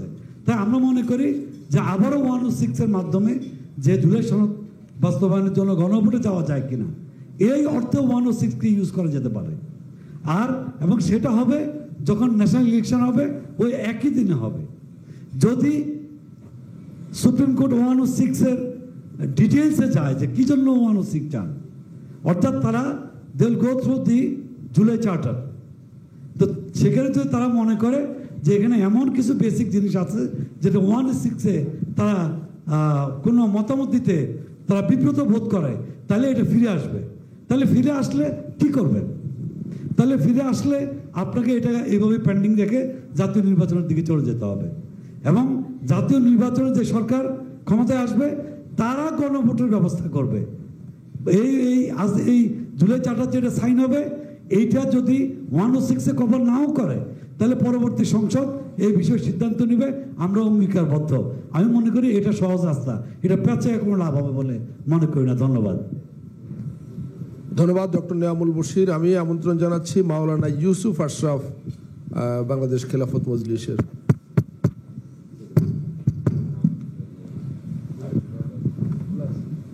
আসসালামু আলাইকুম রহমতুল্লাহ। জাতীয় ঐক্যমত্য কমিশনের সদস্যবৃন্দ, জাতীয় নেতৃবৃন্দ, আসলে অনেক দিন পরে আবার একাত্র হয়েছি আমরা, এই জন্য অনেক ভালো লাগছে সবাইকে দেখে। এই জন্য ঐক্যমত কমিশনকে ধন্যবাদ। যদি আরও আগে ঐক্যমত হয়ে যেত তাহলে আজকে আর দেখা হইতো না আর কি, এটা একটা বিষয়। তো আমাদের আসলে বিষয় হলো যেটা, আশরাফ ভাই কি তাহলে বলতে চাচ্ছেন ঐক্যমত্য যত দেরিতে হবে তত ভালো, তত দেখা সাক্ষাৎ বেশি হবে আর কি। তো আসলে সরকারের যে 3টা কমিটমেন্ট ছিল, যে গণহত্যাকারীদের বিচার, রাষ্ট্রের সংস্কার, নির্বাচন, তো আমরা অবশ্যই চাই যে ফেব্রুয়ারির মধ্যে নির্বাচন হোক এবং সংস্কারটাও কিন্তু এর আগে হওয়া দরকার। তো এই জন্য আমরা মনে করি যে কনস্টিটিউশন অর্ডারের মাধ্যমে জাতীয় এই জুলাই সনদের আইনি ভিত্তি দেওয়া দরকার এবং একটা গণভোট হওয়া দরকার এর আগেই। এবং যদি এই গণভোট জাতীয় নির্বাচনের আগে সম্ভব হয় তাহলে হইতে পারে, অথবা সংসদ ইলেকশন যখন হবে একই দিনে হইতে পারে। তো এটা হলো আমাদের দলীয় অবস্থান। সবাইকে ধন্যবাদ। আমার মনে হয় এই সংস্কার এবং এই দেশের স্বার্থে আমরা সবাই এই জায়গায় যদি আসতে পারি সেটা অত্যন্ত ভালো হবে। সবাইকে ধন্যবাদ। ধন্যবাদ জনাব ইউসুফ আশরাফ। আমি এর আগে স্বপন ভাইকে বলেছিলাম, কিন্তু স্বপন ভাই তো এখন নাই মনে হচ্ছে। সেক্ষেত্রে কি মিস তানিয়া রব আপনি এখন বলবেন? আপনি কিছু একটা বলতে চেয়েছিলেন, রিটেন কিছু একটা সম্ভবত ছিল। জি, আমি আমন্ত্রণ জানাচ্ছি জেএসডির সহ সভাপতি মিস তানিয়া রবকে। ধন্যবাদ। আমাদের অনেকটা সময় নিয়ে আমাদের এই যে ঐক্যমত্য কমিশনের যে আলোচনা হচ্ছে, সেই আলোচনা এখন অবশ্য উপস্থিত নেই আমাদের সম্মানিত সহসভাপতি ডক্টর আলী টিয়াস সহ আমাদের কমিশনের অন্যান্য নেতৃবৃন্দ এবং রাজনৈতিক দলের নেতৃবৃন্দ সকলকে শুভেচ্ছা ও সালাম জানাচ্ছি। আসলে দেখছি যে আবার আমরা প্রথমে চলে আসছি, যেটা আমরা মনে করেছি যে শেষ জায়গায় পৌঁছাবো এবং দেশও যাতে আশা করে আছে সামনে নির্বাচনের সম্ভাব্য তারিখও সময়ও বলা হচ্ছে, অথচ আমরা প্রতিদিন মনে হচ্ছে যেন পিছিয়ে যাচ্ছি। যাই হোক, আমরা চিন্তা করছি যে সুনির্দিষ্ট কিছু প্রস্তাব করছি, সেটা আমি পড়েই শোনাচ্ছি। জাতীয় সনদ ঘোষণা যেসব বিষয়ে রাজনৈতিক দলগুলোর মধ্যে ঐক্যমত হয়েছে সেগুলোকে আর বিলম্ব না করে দ্রুত একটি জাতীয় সনদ হিসেবে আনুষ্ঠানিকভাবে ঘোষণা করা হোক। দ্বিতীয়ত, সনদ স্বাক্ষর অনুষ্ঠান জনসম্মুখে আনুষ্ঠানিক অনুষ্ঠানের মাধ্যমে করা হোক। এতে জনগণের মধ্যে রাজনৈতিক ঐক্যমতের দৃশ্যমান একটি উদাহরণ তৈরি হবে, নতুন করে আশা ও আস্থার বাড়বে। বাস্তবায়নের দায়িত্ব সনদ স্বাক্ষরের পর এর বাস্তবায়নের সুনির্দিষ্ট দায়িত্ব অন্তর্বর্তী সরকারের উপরে অর্পণ করা হোক। কমিশনের ভূমিকা পরিবর্তন চিন্তা করে আমরা ভাবছি যে সনদ স্বাক্ষরের পর কমিশনের মেয়াদ না বাড়িয়ে এর ভূমিকা পরিবর্তন করে একটি পর্যবেক্ষণ কমিটি বা উপদেষ্টা পর্ষদ হিসাবে কাজ করার প্রস্তাব দিচ্ছি। এই কমিটি জাতীয় সনদ বাস্তবায়নে অগ্রগতি পর্যবেক্ষণ করবে এবং প্রয়োজনে পরামর্শ দেবে, কিন্তু প্রশাসনিক বিষয়ে সরাসরি হস্তক্ষেপ করবে না। আমাদের প্রস্তাবে আমরা এই প্রস্তাবগুলো দিয়েছি, যে সুবিধাগুলো হবে সেটাও একটু বলছি। রাজনৈতিক ঐক্যের প্রতিফলন, এটি প্রমাণ করবে যে রাজনৈতিক দলগুলো শুধু সংলাপে অংশ নিচ্ছে না, বরং একটি নির্দিষ্ট লক্ষ্য অর্জনেও সক্ষম। জনগণের আস্থা বৃদ্ধি, ঐক্যমতের একটি দৃশ্যমান ফলাফল দেখে জনগণের মধ্যে রাজনৈতিক প্রক্রিয়ার উপর আস্থা ফিরে আসবে। সরকারের জন্য সুস্পষ্ট কর্মপরিকল্পনা, একটি সুনির্দিষ্ট দলিল পাবে, যা বাস্তবায়নের মাধ্যমে তারা নিজের কর্মদক্ষতা প্রমাণ করতে পারবে, ঝুঁকি এড়াতে পারবে। আমরা আশা করছি কমিশন এই বিষয়গুলো এই লম্বা সময় নিয়ে বারবার আলোচনার প্রস্তাব দিলে আমরা ঘুরে ফিরে সেই জায়গায় ফেরত যাব। আমার মনে হয় এটি একটি সঠিক সময় নিয়ে একদম সময় বেঁধে দিয়ে আমাদের ঐক্যমতে পৌঁছানো দরকার। ধন্যবাদ সকলকে। ধন্যবাদ মিস তানিয়া রব। আমি আমন্ত্রণ জানাচ্ছি জনাব সৈয়দ হাসিবউদ্দিন হোসেন, সাধারণ সম্পাদক রাষ্ট্র সংস্কার আন্দোলন। আসসালামু আলাইকুম। প্রথমে শিশিরমণির ভাইকে ধন্যবাদ যে উনি আসলে root of the problem, the constituent power and amendment power এই জায়গাটায় নিয়ে এসছেন। ক্লিয়ারলি আমরা যে কাজটা করতে যাচ্ছি আমাদের কনস্টিটিউয়েন্ট পাওয়ার নিয়েই আলাপটা। তো এখন পাওয়ার একটা ইলিউশন, হ্যাঁ, সো যে পাওয়ারের ইলিউশনটা করতে পারে সেই পাওয়ারফুল। ইনফ্যাক্ট পাওয়ারের এক্সারসাইজ যে করতে পারে সেই পাওয়ারফুল। 5ই আগস্টের পরে আপনি যে পাওয়ারের ইলিউশন যদি আমি হিসাব করি, তাহলে আসলে দেখি যে পাওয়ারের ইলিউশন দেওয়ার মতো কোনো ঘটনা কিন্তু ঘটে নাই। আইজি যে দায়িত্ব নিছে, ক্লিয়ারলি আইজি 106 ব্যবহার করছে তার লেজিটিমেসির জন্য। So therefore the opportunity to exercise power vanished. তখন হয়নি. And if you read the House, then you can also recognize that the House doesn't feel that this IG has the constituent power, which you argued যে আমাদের যে অভ্যুত্থান হয়েছে অভ্যুত্থান gave, হ্যাঁ অভ্যুত্থান এক্সারসাইজ যদি করতো তখন প্রবাবলি সাথে সাথে আমরা মেনে নিতাম, বাট ওই কনফিডেন্স কারো ছিল না, ওই ইলিউশন কেউ ক্রিয়েট করতে পারে নাই, সেই opportunity has been lost. And the fact that IG had to use 106 is a testament that এই পাওয়ারটা আসলে সেও মনে করে নেই তার আছে, এখনো মনে করে না IG that they have the power. Interim government এখনো মনে করে না they have the power to exercise constituent, মানে সে কনস্টিটিউয়েন্ট পাওয়ারটা সে এক্সারসাইজ করে না। সো আমার কাছে মনে হয় যে এই যে আমরা রেফারেন্ডামের আলাপটা করছি, এখন রেফারেন্ডাম গিভস কনস্টিটিউয়েন্ট পাওয়ার। হ্যাঁ, এটা লিগালি এটার আর্গুমেন্ট আছে যে weather constitution give referendum the power, but পৃথিবীতে এই প্রেসিডেন্স আছে যে রেফারেন্ডামের মাধ্যমে কনস্টিটিউয়েন্ট পাওয়ার, ফ্রান্সে the fourth Republic it was used and other places two. বাংলাদেশে এখন যেই জায়গাটায় আছে এইখানে আমাদের একটা কি কোয়েশ্চেন হচ্ছে কনস্টিটিউয়েন্ট পাওয়ারটা আমরা কিভাবে দিব। ওই অপশনটা যদি এক্সারসাইজ হতো ফাইন, আমরা খুশি হয়েই দিতাম, বাংলাদেশের মানুষ সাথে সাথে মেনে নিত, but that opportunity is lost. সেটাকে রিভাইভ করতে পারবেন না, কারণ সেই ইলিউশন অফ পাওয়ার এই ইন্টারিম গভর্নমেন্ট দিতে পারবে না। ইন্টারিম গভর্নমেন্টের কতটুকু পাওয়ার দেওয়া আছে, এই যে কদিন আগে যে নেপালে হইল অভ্যুত্থান, কি হইল, ওরা এতটুকুতেই আসছে যে একটা ইলেকশন ভাই দিবে, এতটুকুই তার ইলিউশন অফ পাওয়ার। আমাদের এই পার্টিকুলার গভর্নমেন্টের এইটুকু পাওয়ার আছে যে তারা এই ঐক্য কমিশন ডাকতে পারে, আমরা একটা কনসেনসাসে আসার চেষ্টা করব, সেটা পারে। I will argue strongly that this interim government has the power to call a referendum. That is my understanding. এবং রেফারেন্ডামের কনস্টিটিউয়েন্ট পাওয়ার যেটা, সেটা ব্যবহার করে আমরা যে ঐক্যমতে আসছি সেটা ইমপ্লিমেন্ট করা সম্ভব। অ্যাজ এন এডিশনাল গ্যারান্টি আমরা 106 ব্যবহার করে সেই জায়গায় আসতে পারি যে ওয়েদার রেফারেন্ডামের মাধ্যমে জুলাই সনদকে আমরা গ্রহণ করব, ফাইন, সেটাও হইতেই পারে একই দিনে, সেটা আর একটু পোক্ত করে, ঠিক আছে, সেটাও হইতে পারে। সো আমার কাছে মনে হয় যে দ্য ফ্যাক্ট আমরা আরেকটা ইনস্ট্রুমেন্ট কিন্তু আছে, একটা ইনস্ট্রুমেন্ট হচ্ছে মানে রেফারেন্ডামের ক্ষেত্রে যেগুলিতে নোট অফ ডিসেন্ট আছে সেগুলি নিয়ে আমরা কি করব, যেটা হইতে পারে। এই আলাপটা কিন্তু আসছে অলরেডি হাউসে এবং কেউ এটা অপোজ করেনি যে দুইটা রেফারেন্ডামের আলাপ আসছে। সুতরাং ফার্স্ট রেফারেন্ডামে আমরা যেগুলি বিষয়ে কোনো মানে দ্বিমত নাই, কোনো নোট অফ ডিসেন্ট নাই, সেগুলিকে তার কনস্টিটিউয়েন্ট পাওয়ার দিয়ে নিয়ে নিতেই পারি।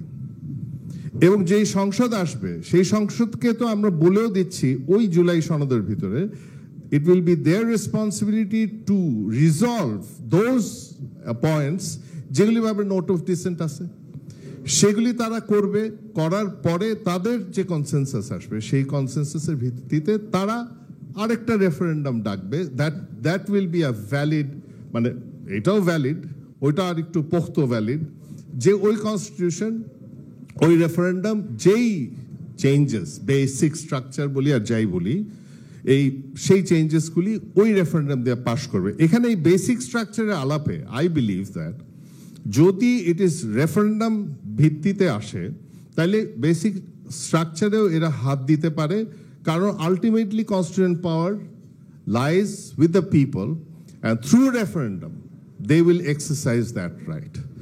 সুতরাং আমি যেটা দেখছি, আমার যেটা অবজারভেশন, সেটা হচ্ছে মোটামুটি না হাউস এই রেফারেন্ডাম টেকনিক্যালিটি অফ 106 দিয়ে আসবো না প্রেসিডেন্সিয়াল অর্ডার দিয়ে আসবো সেই আলাপে সবাই ঐক্যমতে আছে। বাট আবার শিশির মনির ভাই যখন বারবার অগাস্ট 5-এ যায় তখন আমি একটু ভয় পেয়ে যাই যে ওনারা কি আসলেও জেনুইনলি এই পার্টিকুলার প্রসেসটায় আমরা যে কনসেনসাসে আসতে চাই সেটাকে আসলে প্রপার গুরুত্ব বা রেসপেক্ট দিচ্ছেন কিনা। মনে হচ্ছে যেটা আমার, সেটা হচ্ছে যে এই পার্টিকুলার জায়গায় কনস্টিটিউয়েন্ট পাওয়ার অফ আমরা তো আলাপ শুনছি, এটা বিপ্লব না অভ্যুত্থান, সে শুরুর থেকেই হয়েছে। শুরুর থেকে এটার ব্যাপারে চ্যালেঞ্জ আসছে, একদম শুরুর থেকেই। সুতরাং এটাকে আবার going back to August 5 and by a legal argument, আমরা জানি, আমরা অ্যাপ্রিসিয়েট করি শিশির মনির ভাইয়ের যে articulation and the power of his argument. It is strong. It sways opinion. However, আমি বিলিভ করছি from the point of view of consensus, এই আর্গুমেন্টটা আসলে সেই কনসেনসাসের দিকে ঠেলছে না, এটা আসলে কনসেনসাসকে একটা ডেডলকে ফেলার দিকে যাচ্ছে বলে মনে হচ্ছে। সুতরাং আমার অনুরোধ সেটা হচ্ছে, জাতি দেখছে, জাতির সামনে আমরা কনসেন্সাসটাকেই সামনে রাখি, ঐক্যমতের দ্বার প্রান্তে আমরা তারা এই যাতে আমরা দ্বার প্রান্ত থেকে খুব সুন্দরভাবে আজকেই ইনশাআল্লাহ আমরা এই ঐক্যমতে পৌঁছাতে পারবো। কোনো অসুবিধা নেই, সবাই তো মেনে নিলাম, আপনারাই মানছেন না একমাত্র, জাতি কিন্তু দেখছে ভাই। যা না না আপনি যত আর্টিকুলেট করেন না কেন, in practicality, in practice, in reality what it is clearly মানে ভিজিবল যে কনসেনসাসের পক্ষে আপনি অবস্থান, because you are going back to August 5। So আমার অনুরোধ হচ্ছে কনসেনসাসের যে আজকে আলোচনায়, এই লাঞ্চের আগ পর্যন্ত আলোচনায় যে স্পিরিটে আমরা দেখছি যে ঐক্যমতে পৌঁছানোর চেষ্টা হচ্ছে, সেই চেষ্টার সাথে আপনারাও শরিক হবেন। ধন্যবাদ। হাসিব, আপনার বক্তব্যের শুরুতে আনফরচুনেটলি আমি কিছুটা সময় মিস করেছি, কিন্তু কতগুলো প্রশ্ন তুলেছেন আপনি, আমি একটু ক্ল্যারিফিকেশনের জন্য আমি একটু অ্যাপোলজি।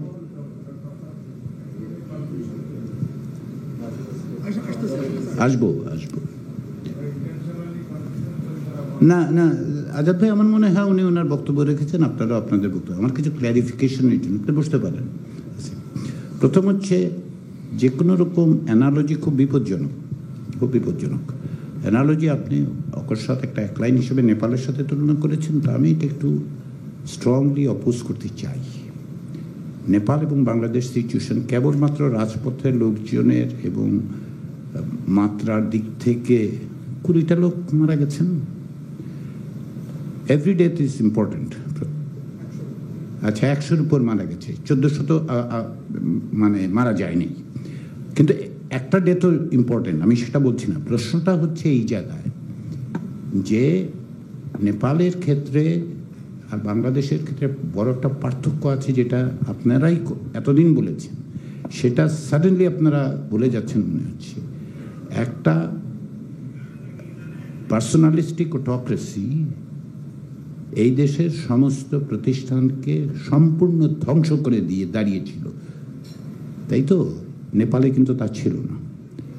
ফলে এইখানে নেপাল 6 মাসে নির্বাচন করতে পারে, আপনারা পারেন না কেন বলে কেউ কেউ যদি প্রশ্ন করেন, তাহলে বুঝতে হবে যে বাংলাদেশ পরিস্থিতি বোঝার ক্ষেত্রে তার একটা ডেফিসিয়েন্সি আছে। আমি ডেফিসিয়েন্সি শব্দটা আপনাকে উল্লেখ করে বলছি না, বাইরে কেউ কেউ এই প্রশ্ন তোলেন, এখানে এটা রেকর্ডেড হচ্ছে, সেই জন্য আমি এটা ক্ল্যারিফাই করতে চাই।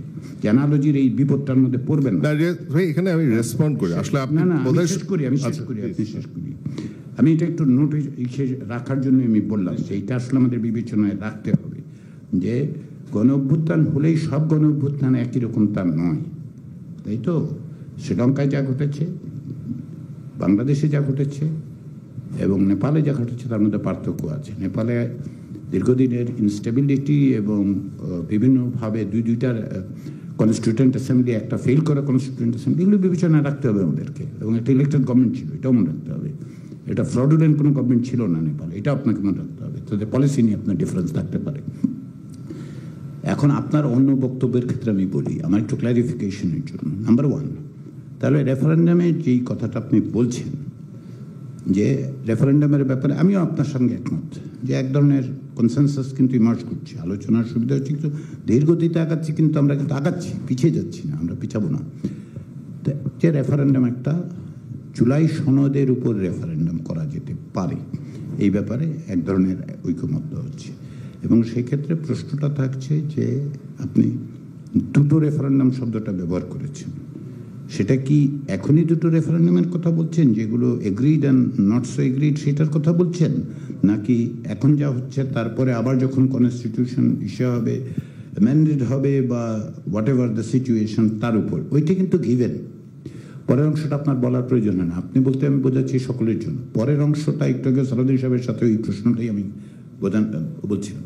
পরের অংশটা আমাদের আলোচনার বিষয় না, ওটা কনস্টিটিউশনে আমরা এগ্রি করে ফেলেছি, কনস্টিটিউশনে 142-তে আছে, মানে অ্যাটলিস্ট রিভাইভড যা হয়েছে এখন পর্যন্ত 142, 15th অ্যামেন্ডমেন্টের যে অংশটা বাদ গেছে সেটা তো 142-র ওই রেফারেন্ডামটা বাদ গিয়েছিল, এখন তো এটা রিইনস্টেটেড হয়েছে, সেটা আমরা আশা করছি যে নেক্সট আইনসভা সেটা কনস্টিটিউশনে ইনকর্পোরেট করবে, আমরা এগ্রি করেছি।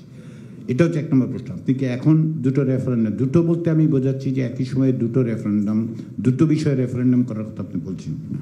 আরেকটা হচ্ছে যেটা, সেটা হচ্ছে আপনারা যে 106-এর কথা বলছেন, আপনি 106 অতিরিক্ত হিসেবে বলছেন, তাই তো? আপনাদের দলগত অবস্থান হচ্ছে যে আদারওয়াইজ তাহলে গভর্নমেন্টের রেফারেন্ডামে যাবে, সে কি যাবে একটা প্রশ্ন করবে তো, তাই না? প্রশ্নটা হচ্ছে যে জুলাই জাতীয় সনদ বাস্তবায়নের জন্য বাধ্যবাধকতা তৈরি করার জন্য, সেটাই তো লক্ষ্য। তো তাহলে তাকে তো ওই অর্ডারটা দিয়েই যেতে হবে যে এইটা আমি চাই বা এইটা আমি প্রশ্ন করছি, এইটাও আপনাকে একটু বিবেচনা রাখতে আমি বলবো আর কি। হ্যাঁ, তাহলে আমি রেসপন্ড করি। প্রথম রেসপন্সটা হচ্ছে এস ভাই, সেটা হচ্ছে যে আপনি যে স্পিরিটটা বললেন আমি ওই স্পিরিটটাই বলছি, যে প্রত্যেক অভ্যুত্থান একরকম না। তো এক এক অভ্যুত্থান মনে হবে যে এই অভ্যুত্থানের পর একটা নির্বাচন দিলেই হয়ে যায়। আমরা তো তত্ত্বাবধায়ক সরকার করছি তো 91, শুধু ওই নির্বাচনটা দেওয়াটাই ছিল কাজ। এই অভ্যুত্থানের যে আমরা ত্যাগ, যেই স্যাক্রিফাইস, যে রক্ত আমরা রাস্তায় দিয়েছি, তাতে আমি মনে করি এর ক্লিয়ারলি এটা শুধু ইলেকশন দিলে চলবে না, এই যে সংস্কারের যে কাজ করেছে এই অধিকারটা তাকে দেয়া আছে। সুতরাং আমি সেটা, আপনি যা বলছেন আমি এক্স্যাক্টলি তাই বলছি। আর 2বারের ব্যাপার তো আপনি ক্লিয়ার করলেন। আর আমি মনে করি প্রেসিডেন্সিয়াল অর্ডারে যে আলাপ, যে মোট কথা সালাউদ্দিন ভাই যেটা বলছেন যে 106 না করলেও যদি ওইভাবে একটা রেফারেন্ডাম দেওয়া যায় সেটাও করা সম্ভব। আমরা আসলে চাই দলীয়ভাবে আমরা চাই যে সমঝোতায় আসুক, এবং আমরা বুঝতেই পারছি যে we are very close to that. So therefore any options, আমি মনে করি সবাই ঐক্যমত আসলে আলটিমেটলি এই সংস্কারগুলি হয়েই যাবে, এবং এটা একটা বিশাল অ্যাচিভমেন্ট হবে বাংলাদেশের নতুন পথে যাবে। সুতরাং আমরা ফ্লেক্সিবল। ধন্যবাদ। ধন্যবাদ। না মানে একটা মানে হ্যাঁ সেটাই, নামাজ এবং মধ্যাহ্নভোজের বিরতিতে যাবো আরো ধরেন 15 মিনিট পরে, মানে ওই যে that constituent power has been lost, আমার মনে হয় এটা একটা বড় পয়েন্ট হয়ে আসতেছে। জনাব হামিদুর রহমান আজাদ, বাংলাদেশ জামাত ইসলামী। আপনি আগে বলতে চান? আজাদ ভাই কি উনি আপনার আগে, আপনি কি আজাদ ভাইয়ের আগে বলতে চান? ও ঠিক আছে, না আপনি বললেন ওনার আগে বলতে চাই, এই জন্য আমি আবার একটু কনফিউজ হয়ে গেছি। জনাব হামিদুর রহমান আজাদ, বাংলাদেশ জামাত ইসলামী। আসসালামু আলাইকুম।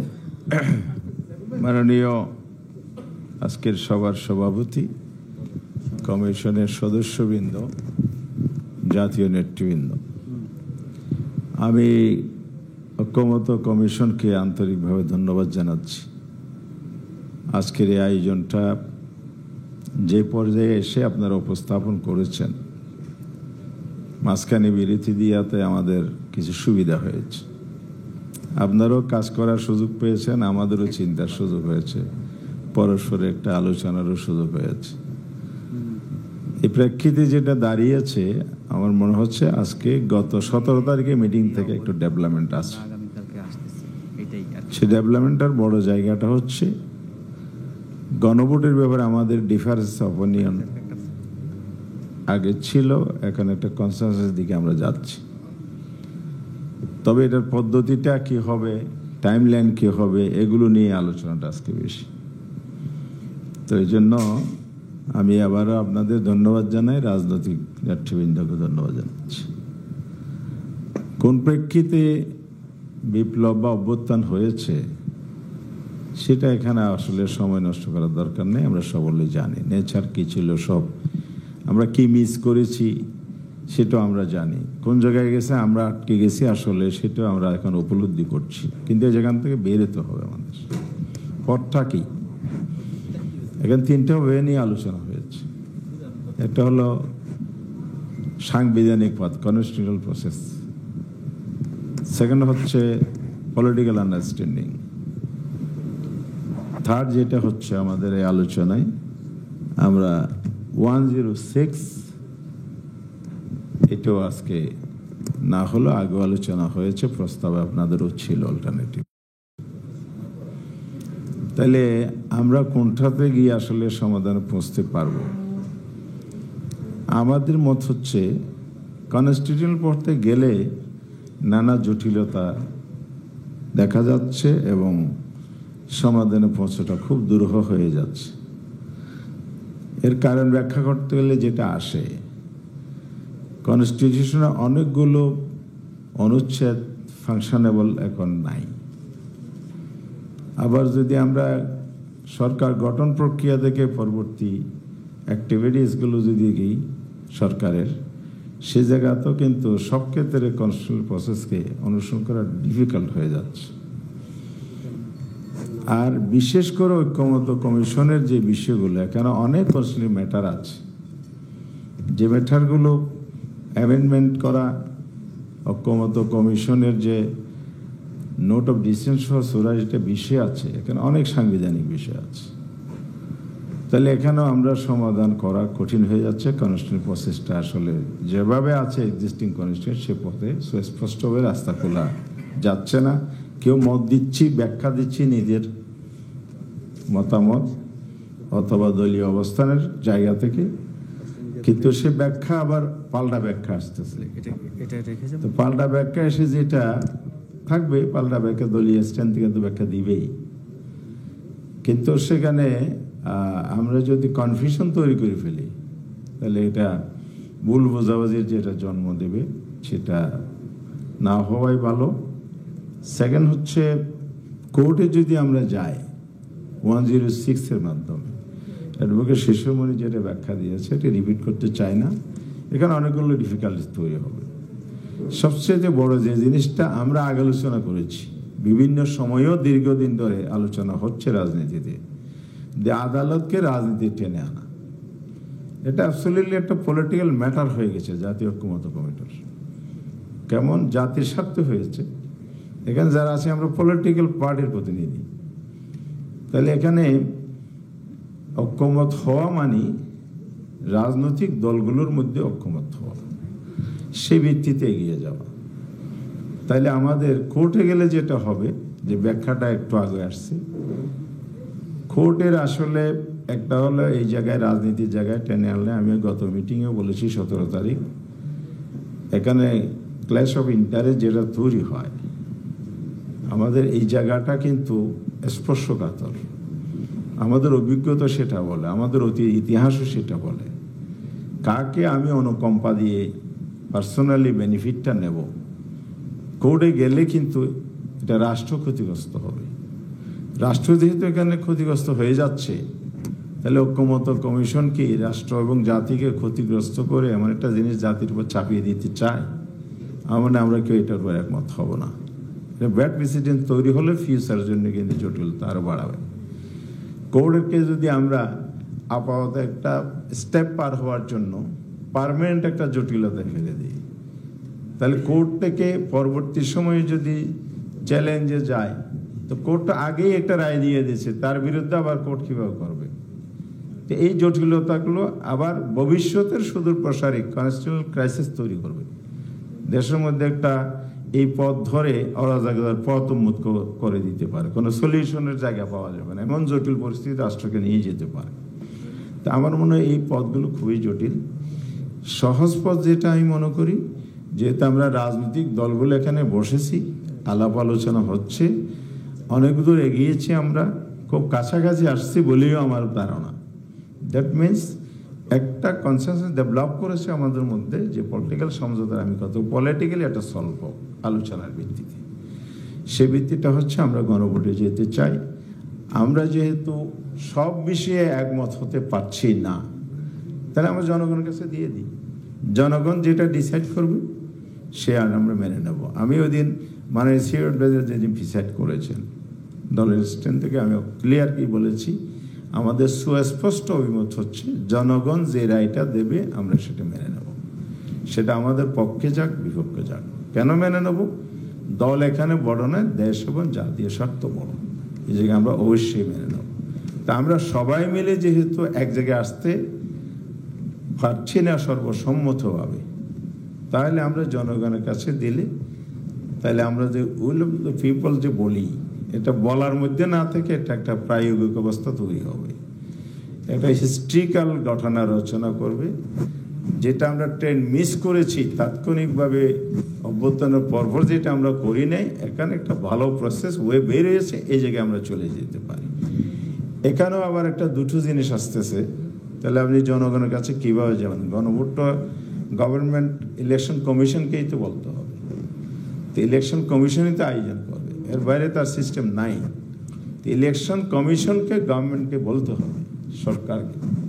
তো এখানে আবার কেউ কেউ মত দিচ্ছেন যে এখানেও 106 মাধ্যমে যাবে। আমরা কোনোভাবে আদালতের এই অপিনিয়নটাকে যথেষ্ট আইনগত ভিত্তি মনে করছি না। তার জন্য চাইতে শক্তিশালী বিষয়টা হবে যদি আমরা সিওর মাধ্যমে চাই, কনস্টিটিউশনাল অর্ডার এখানে ডিফার থাকবে। সেই জন্য আমরা আবার আলোচনা যদি নিজের মধ্যে করে কাছাকাছি আসতে পারি, বা থার্ড কোনো ওয়ে রাস্তা বের করতে পারি কিনা। আলটিমেটলি যেতে হবে গণভোটে। গণভোটের প্রসেসগুলোর জন্য যদি আরও হোমওয়ার্ক করে আমরা যদি আগাইতে পারি, হয়তো আমরা একমত হব। আমাদের কনভিন্স করো 106 যারা এটা মত পোষণ করেন, অথবা আমরা যেটা মত পোষণ করছি সিও, সেটা আমরা ওনাদের সাথে ডায়ালগে যাব, আলোচনা করে সবাই মিলে আমরা ঠিক করব, অথবা তৃতীয় কোনো কথা আমরা বের করব। এক কথাই বলতে হচ্ছে জাতি সংস্কার চায়, এবং সংস্কারের জন্য আমরা এখানে বসেছি, এবং এই গভর্নমেন্টের কমিটমেন্ট হচ্ছে সংস্কার এবং সংস্কারের ভিত্তিতে নির্বাচন। এগুলো রেকর্ডে আছে, এগুলো ডিনাই করার কোনো সুযোগ নেই। যদি আপনি বলেন যে হ্যাঁ ডকুমেন্ট দেন, তাহলে একদিন সময় দিলে পরদিন আমি হাজির করতে পারবো না, কারণ এগুলো তো সবখানে আর্কাইভে আছে, নিয়ে আসা যাবে। তো গভর্নমেন্টের কমিটমেন্ট জাতির প্রতি আছে, জনগণের অভিপ্রায়ের প্রেক্ষিতে গঠিত সরকার কমিটমেন্ট পূরণ করবে, এটাই আমাদের প্রত্যাশা।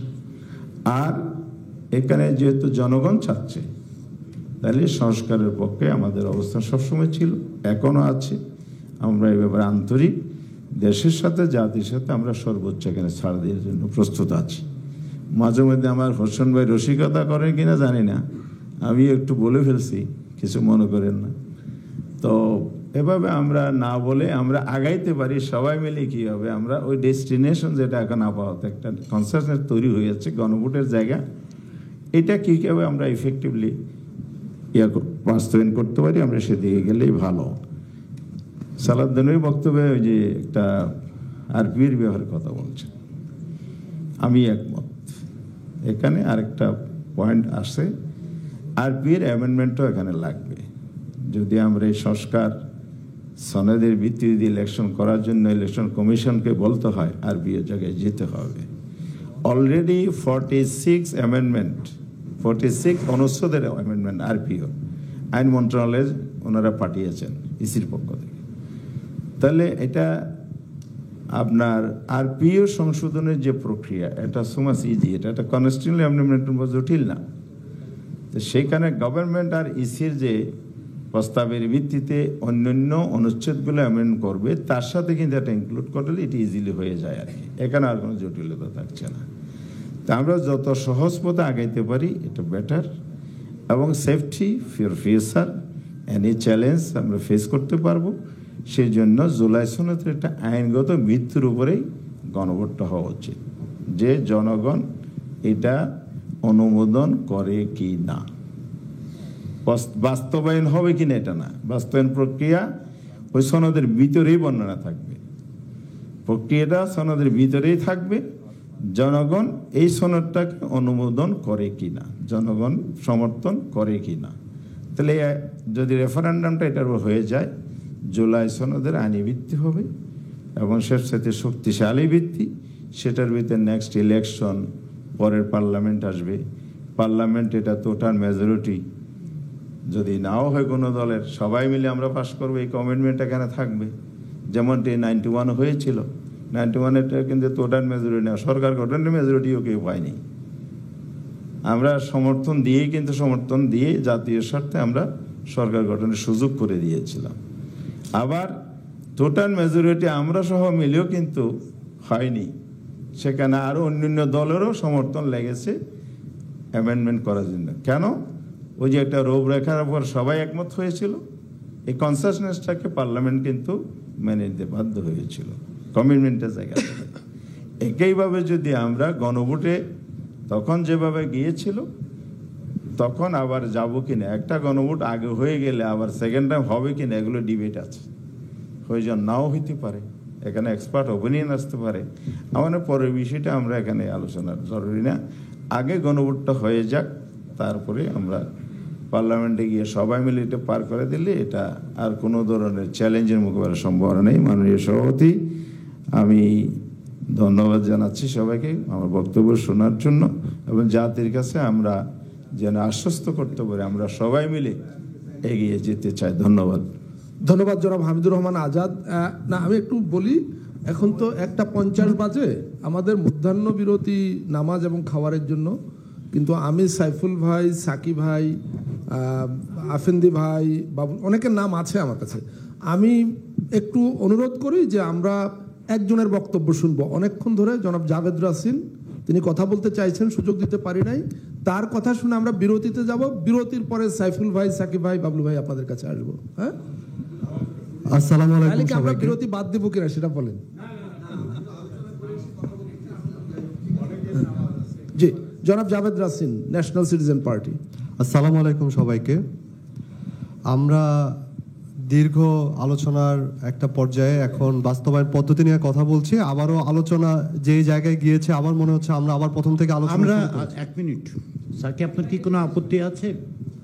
সাকি, না, আপনি আপনার এক্সপ্রেশনটা একটু আমার কাছে মনে হচ্ছে দৃষ্টি আকর্ষণ করা দরকার আপনার। আপনি যদি মনে করেন যে আপনাকে এখন বলতে হবে, তাহলে আমি জাভেদ রাসিনকে রিকোয়েস্ট করব পরে বলার জন্য। আপনাকে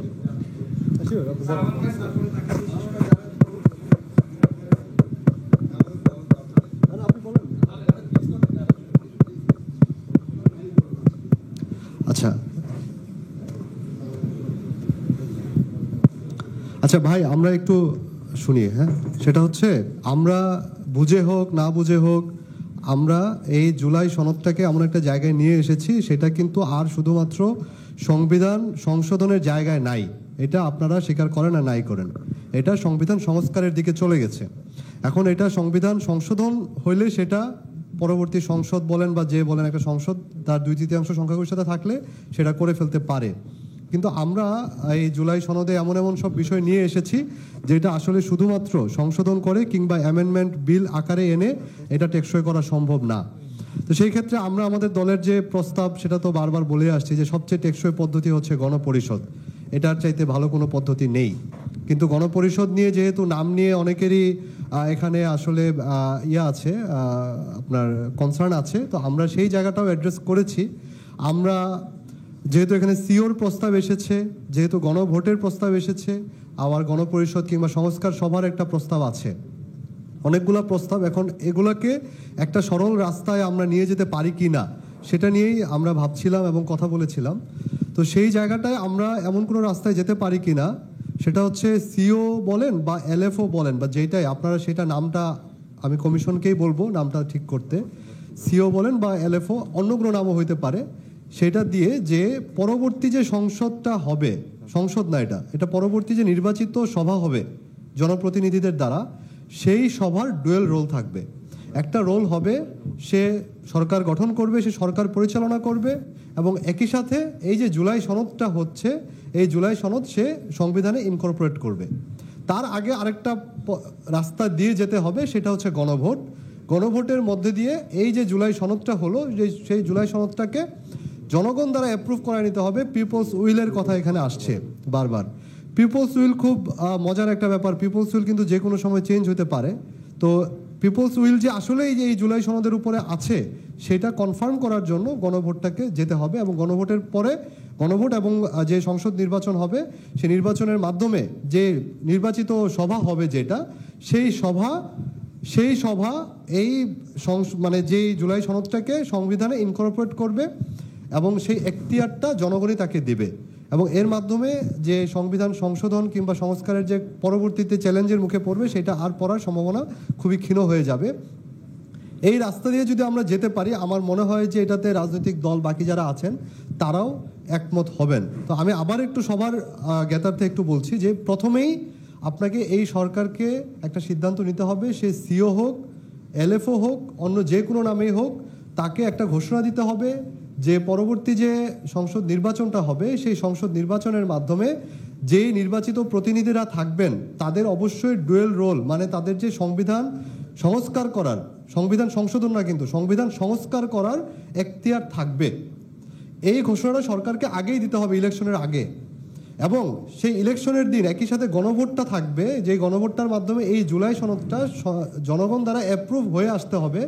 না হলে আবার যেটা হবে পরবর্তী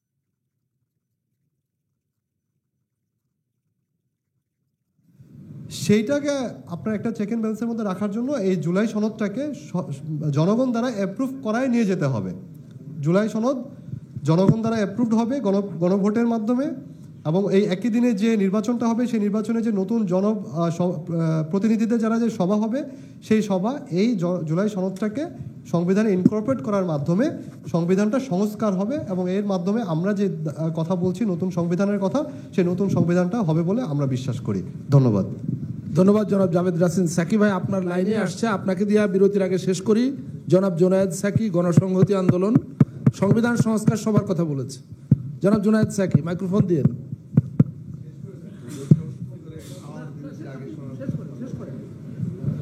দেখুন, মাননীয় সহ সভাপতি এবং আমাদের বড় ভাই জনাব সালাউদ্দিন আহমদ দুইজনই বলেছে আপনার বক্তব্য দিয়ে শেষ করার জন্য। আসসালামু আলাইকুম। মানে বক্তব্য দীর্ঘায়িত করার কখনোই চেষ্টা করিনি, অন্তত এই ফোরামে। এই কারণে যে সময়ের দাম আছে, আর শুধু কংক্রিট আলোচনাটা করাটাই দরকারি। আমাদের দিক থেকে সবসময় আগ্রহ ছিল যে একটা ঐকমত্যে পৌঁছানো, কারণ এটা একটা ঐকমত্য কমিশন, এবং আমরা এটা থিওরিটিক্যালি পলিটিক্যালি মনে করি, মানে ইভেন থিওরিটিক্যালি বললাম এই অর্থে যে গণতান্ত্রিক রাষ্ট্রের নানান যে ঐতিহ্য আছে পৃথিবীব্যাপী, আমাদের দেশেও, সেইখানে আমরা এমন একটা বিশেষ পরিস্থিতিতে আছি যেটার জায়গা থেকে এবং পলিটিক্যাল জায়গা থেকেও আমরা কনসেনসাস হচ্ছে এই মুহূর্তে আমাদের অগ্রসর হওয়ার প্রধান ভিত্তি। এটা ব্রেক করার অর্থ হচ্ছে আমরা বিপদে পড়ব, এইটা আমাদের প্রেমিস। এই কারণে আমরা আলোচনা করছি। ফলে আমাদেরও পলিটিক্যাল পজিশন আছে, এবং আমরা আমাদের পলিটিক্যাল পজিশন নিয়ে দীর্ঘদিন ধরে লড়াই করছি। কিন্তু সেই লড়াইয়ের জায়গা থেকেও আমরা প্রত্যেকটা জায়গাতেই কোথায় আমরা ছাড় দিয়ে একটা গণতান্ত্রিক উত্তরণে যেতে পারি। পলিটিক্যাল মাইলেজ আমাদের লক্ষ্য না, আমার রাজনৈতিক অবস্থান বিজয়ী হলেও সেইটার লক্ষ্য না। লক্ষ্য হচ্ছে আমরা একটা ঐকমত্যের ভিত্তিতে, কিন্তু যেটা অ্যাচিভ করতে চাই, একটা গণতান্ত্রিক রাষ্ট্র, একটা গণতান্ত্রিক পুনর্গঠন, যেটা সকলেই অঙ্গীকার ব্যক্ত করছেন, সেইটা যাতে আমরা অ্যাচিভ করতে পারি। ফলে এর ধ্রুপদী পথ আছে, এর বিভিন্ন রকম পথ আছে। সেই পথগুলোর মধ্যে বাংলাদেশে এই বিশেষ বাস্তবতায় কোন পথটা আমরা গ্রহণযোগ্য হবে সেটাই ঠিক করা দরকার। গত বৈঠকে মাননীয় সহসভাপতির কাছে অনুরোধ করেছিলাম আমরা যে আমরা এইখানে পলিটিক্যাল পার্টিগুলো যদি কনসেনসাসে না আসে, এখানে তর্ক সভার মধ্যে দিয়ে হয়তো আমরা কোথাও পৌঁছাতে পারছি না। সে কারণে আমরা একটা উদ্যোগ নিতে চেষ্টা করেছিলাম যে আমরা কিভাবে নিজেদের মধ্যে আলোচনা করতে পারি। এবং আমার ধারণা যে আমরা নিজেরা কিছু কথা বলেছি, আরও পলিটিক্যাল পার্টিগুলো নিজেদের মধ্যে কথা বলেছেন, আমাদের কথা পুরো শেষ হয়ে উঠতে পারে নাই। এবং আমরা মনে করি যে এখানে সকল রাজনৈতিক দলের সাথে কথা বলা দরকার, গুরুত্বপূর্ণ স্টেক হোল্ডারদের সাথে বসা দরকার, এবং সেই বসার জায়গাটাতে অনেকটাও, যদিও আমরা আজকে এই মুহূর্তে এসে মনে হচ্ছে 1 ঘন্টা আগেরও পরিস্থিতির চাইতে যে আমরা অনেকটা কাছাকাছি পৌঁছেছি। আমাদের বিবেচনায় পরিষ্কার বিষয়, জুলাই সনদ তৈরি হয়েছে, জুলাই জাতীয় সনদ। তার এই জুলাই সনদ বাস্তবায়নে আগামী জনপ্রতিনিধিরা বাধ্য থাকবে। এটা ঠিক বাইন্ডিং না নেক্সট পার্লামেন্টকে, কি করা যাবে না এটা কোনো পার্লামেন্টকে বলা যাচ্ছে না। করা জনপ্রতিনিধিরা বাধ্য থাকবেন, সেরকম একটি আইনি বাধ্যবাধকতার জায়গা তৈরি হওয়া দরকার। এটা 1 নম্বর, এটা দিয়ে আলোচনা শুরু হয়েছে।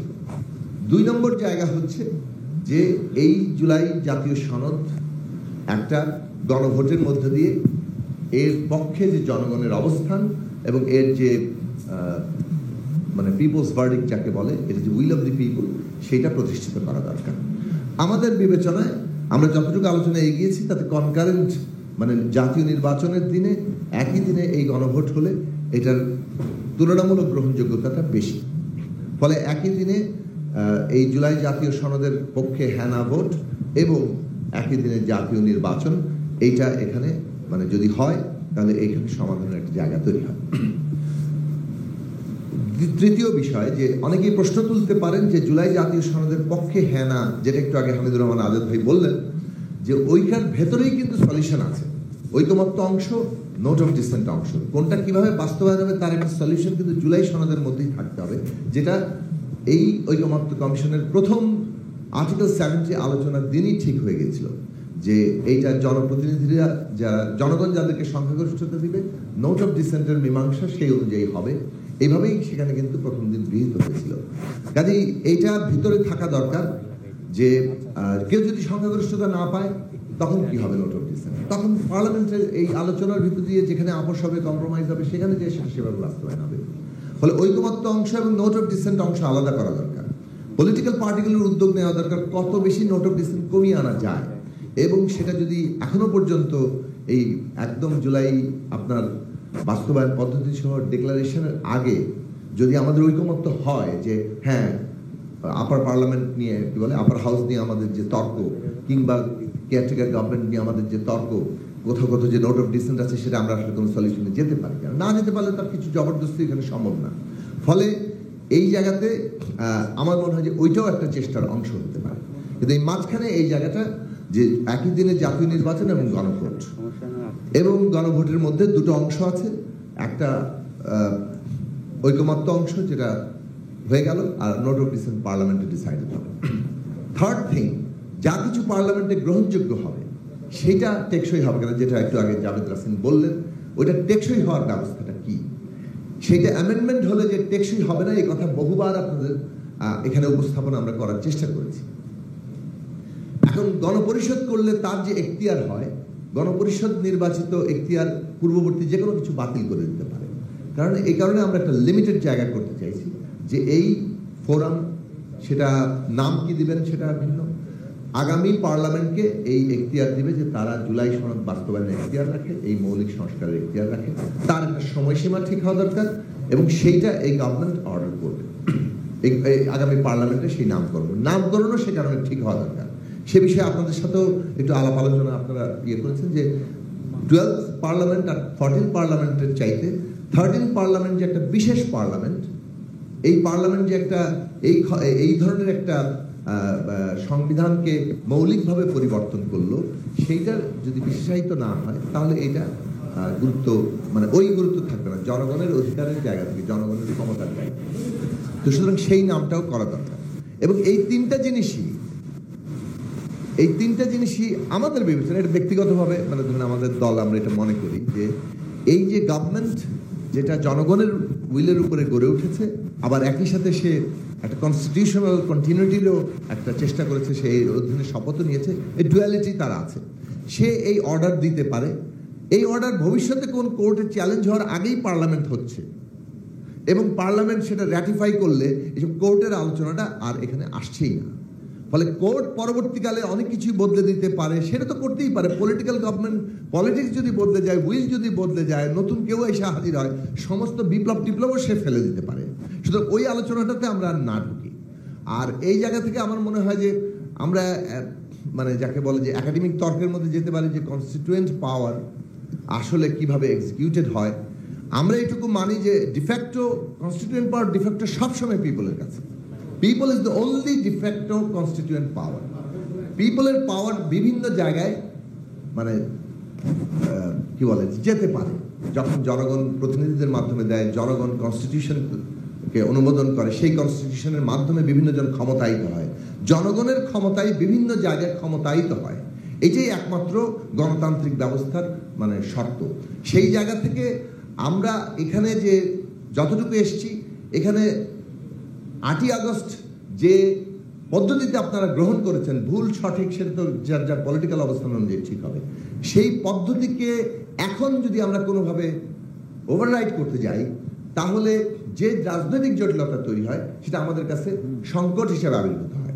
কাজেই 8ই আগস্টের ভুল অথবা সঠিক যেভাবে মনে করুন, সেইটাকে একসেপ্ট করেই ম্যাক্সিমাম পসিবল অ্যাচিভমেন্ট কিভাবে হওয়া সম্ভব, সেই জায়গাটা তৈরি করাটা আমরা কনসেনসাস অথবা মানে এখনকার জন্য একটা গণতান্ত্রিক এবং কি বলে যে সংকটহীন সমাধান, শান্তিপূর্ণ সমাধানের পথ হিসেবে দেখি। তো সেই জায়গা থেকে তিনটা বিষয় আবার বললাম, আইনি বাধ্যবাধকতা, একই দিনে গণভোট এবং জাতীয় নির্বাচন, মীমাংসা হচ্ছে নোট অফ ডিসেন্টের ওইভাবে জনগণ যাকে বিজয়ী করবেন, আর তৃতীয়ত হচ্ছে আগামী পার্লামেন্টের হাতে এইটার ক্ষমতা ঘোষণা করা, তার নির্দিষ্ট নাম দেওয়া এবং প্রথম সেশনেই এই যে জুলাই সনদ তাকে গ্রহণ করে ফেলা এবং সেই অনুযায়ী মানে বাকি সমস্ত কিছু গঠন করা, যেমন আমাদের নারী আসনের 50 জনকে নির্বাচিত করা, আপার হাউস নির্বাচিত করা এবং সমস্ত গঠনের জায়গায় যাওয়া। ডিসেন্ট অংশ মানে আলোচনার সময়সীমাও ওই সময়সীমার মধ্যে শেষ করতে হবে। এইটুকু জায়গা আমাদের প্রস্তাব হিসাবে আছে। আপনারা এটা আমরা ফার্দার আরো আলোচনা করতে পারি। আমাদের অনুরোধ হচ্ছে যে যেহেতু রাজনৈতিক দলগুলোর নিজেদের মধ্যে এখানেও আমি যা বললাম এটা হচ্ছে একটা প্রস্তাবনা, কিন্তু কিছু আলাপ আলোচনা আমরা করেছি, এখানেও পার্থক্য থাকতে পারে। কাজে আমরা এখান থেকে কোথায় যে এক জায়গায় মিলতে পারি তার জন্য যদি আরো 2-3 দিন সময় আমরা পাই, তাহলে পলিটিক্যাল পার্টিগুলো নিজেদের মধ্যে আলাপ আলোচনাটা হয়তো শেষ করতে পারবেন বলে আমাদের ধারণা। সেই অনুরোধটা আপনাদের কাছে আছে যে আজকে এখানে আমরা কনক্লুড না করে আমরা আরো 2-3 দিন সময় নেই, যাতে করে রাজনৈতিক দলগুলো নিজেদের মধ্যে আলোচনা করে একটা পথ বের করতে পারি। এটাই আমাদের উপরে জনগণের আকাঙ্ক্ষা। সেই আকাঙ্ক্ষাটা পূরণ করার মধ্য দিয়ে রাজনৈতিক দলগুলো জনগণের সামনে একটা বড় দৃষ্টান্ত স্থাপন করবে। আপনারা সেটা ফ্যাসিলিটেট করছেন, ইতিহাসে আপনাদের নাম সেইভাবেই স্বর্ণাক্ষরে লেখা থাকবে।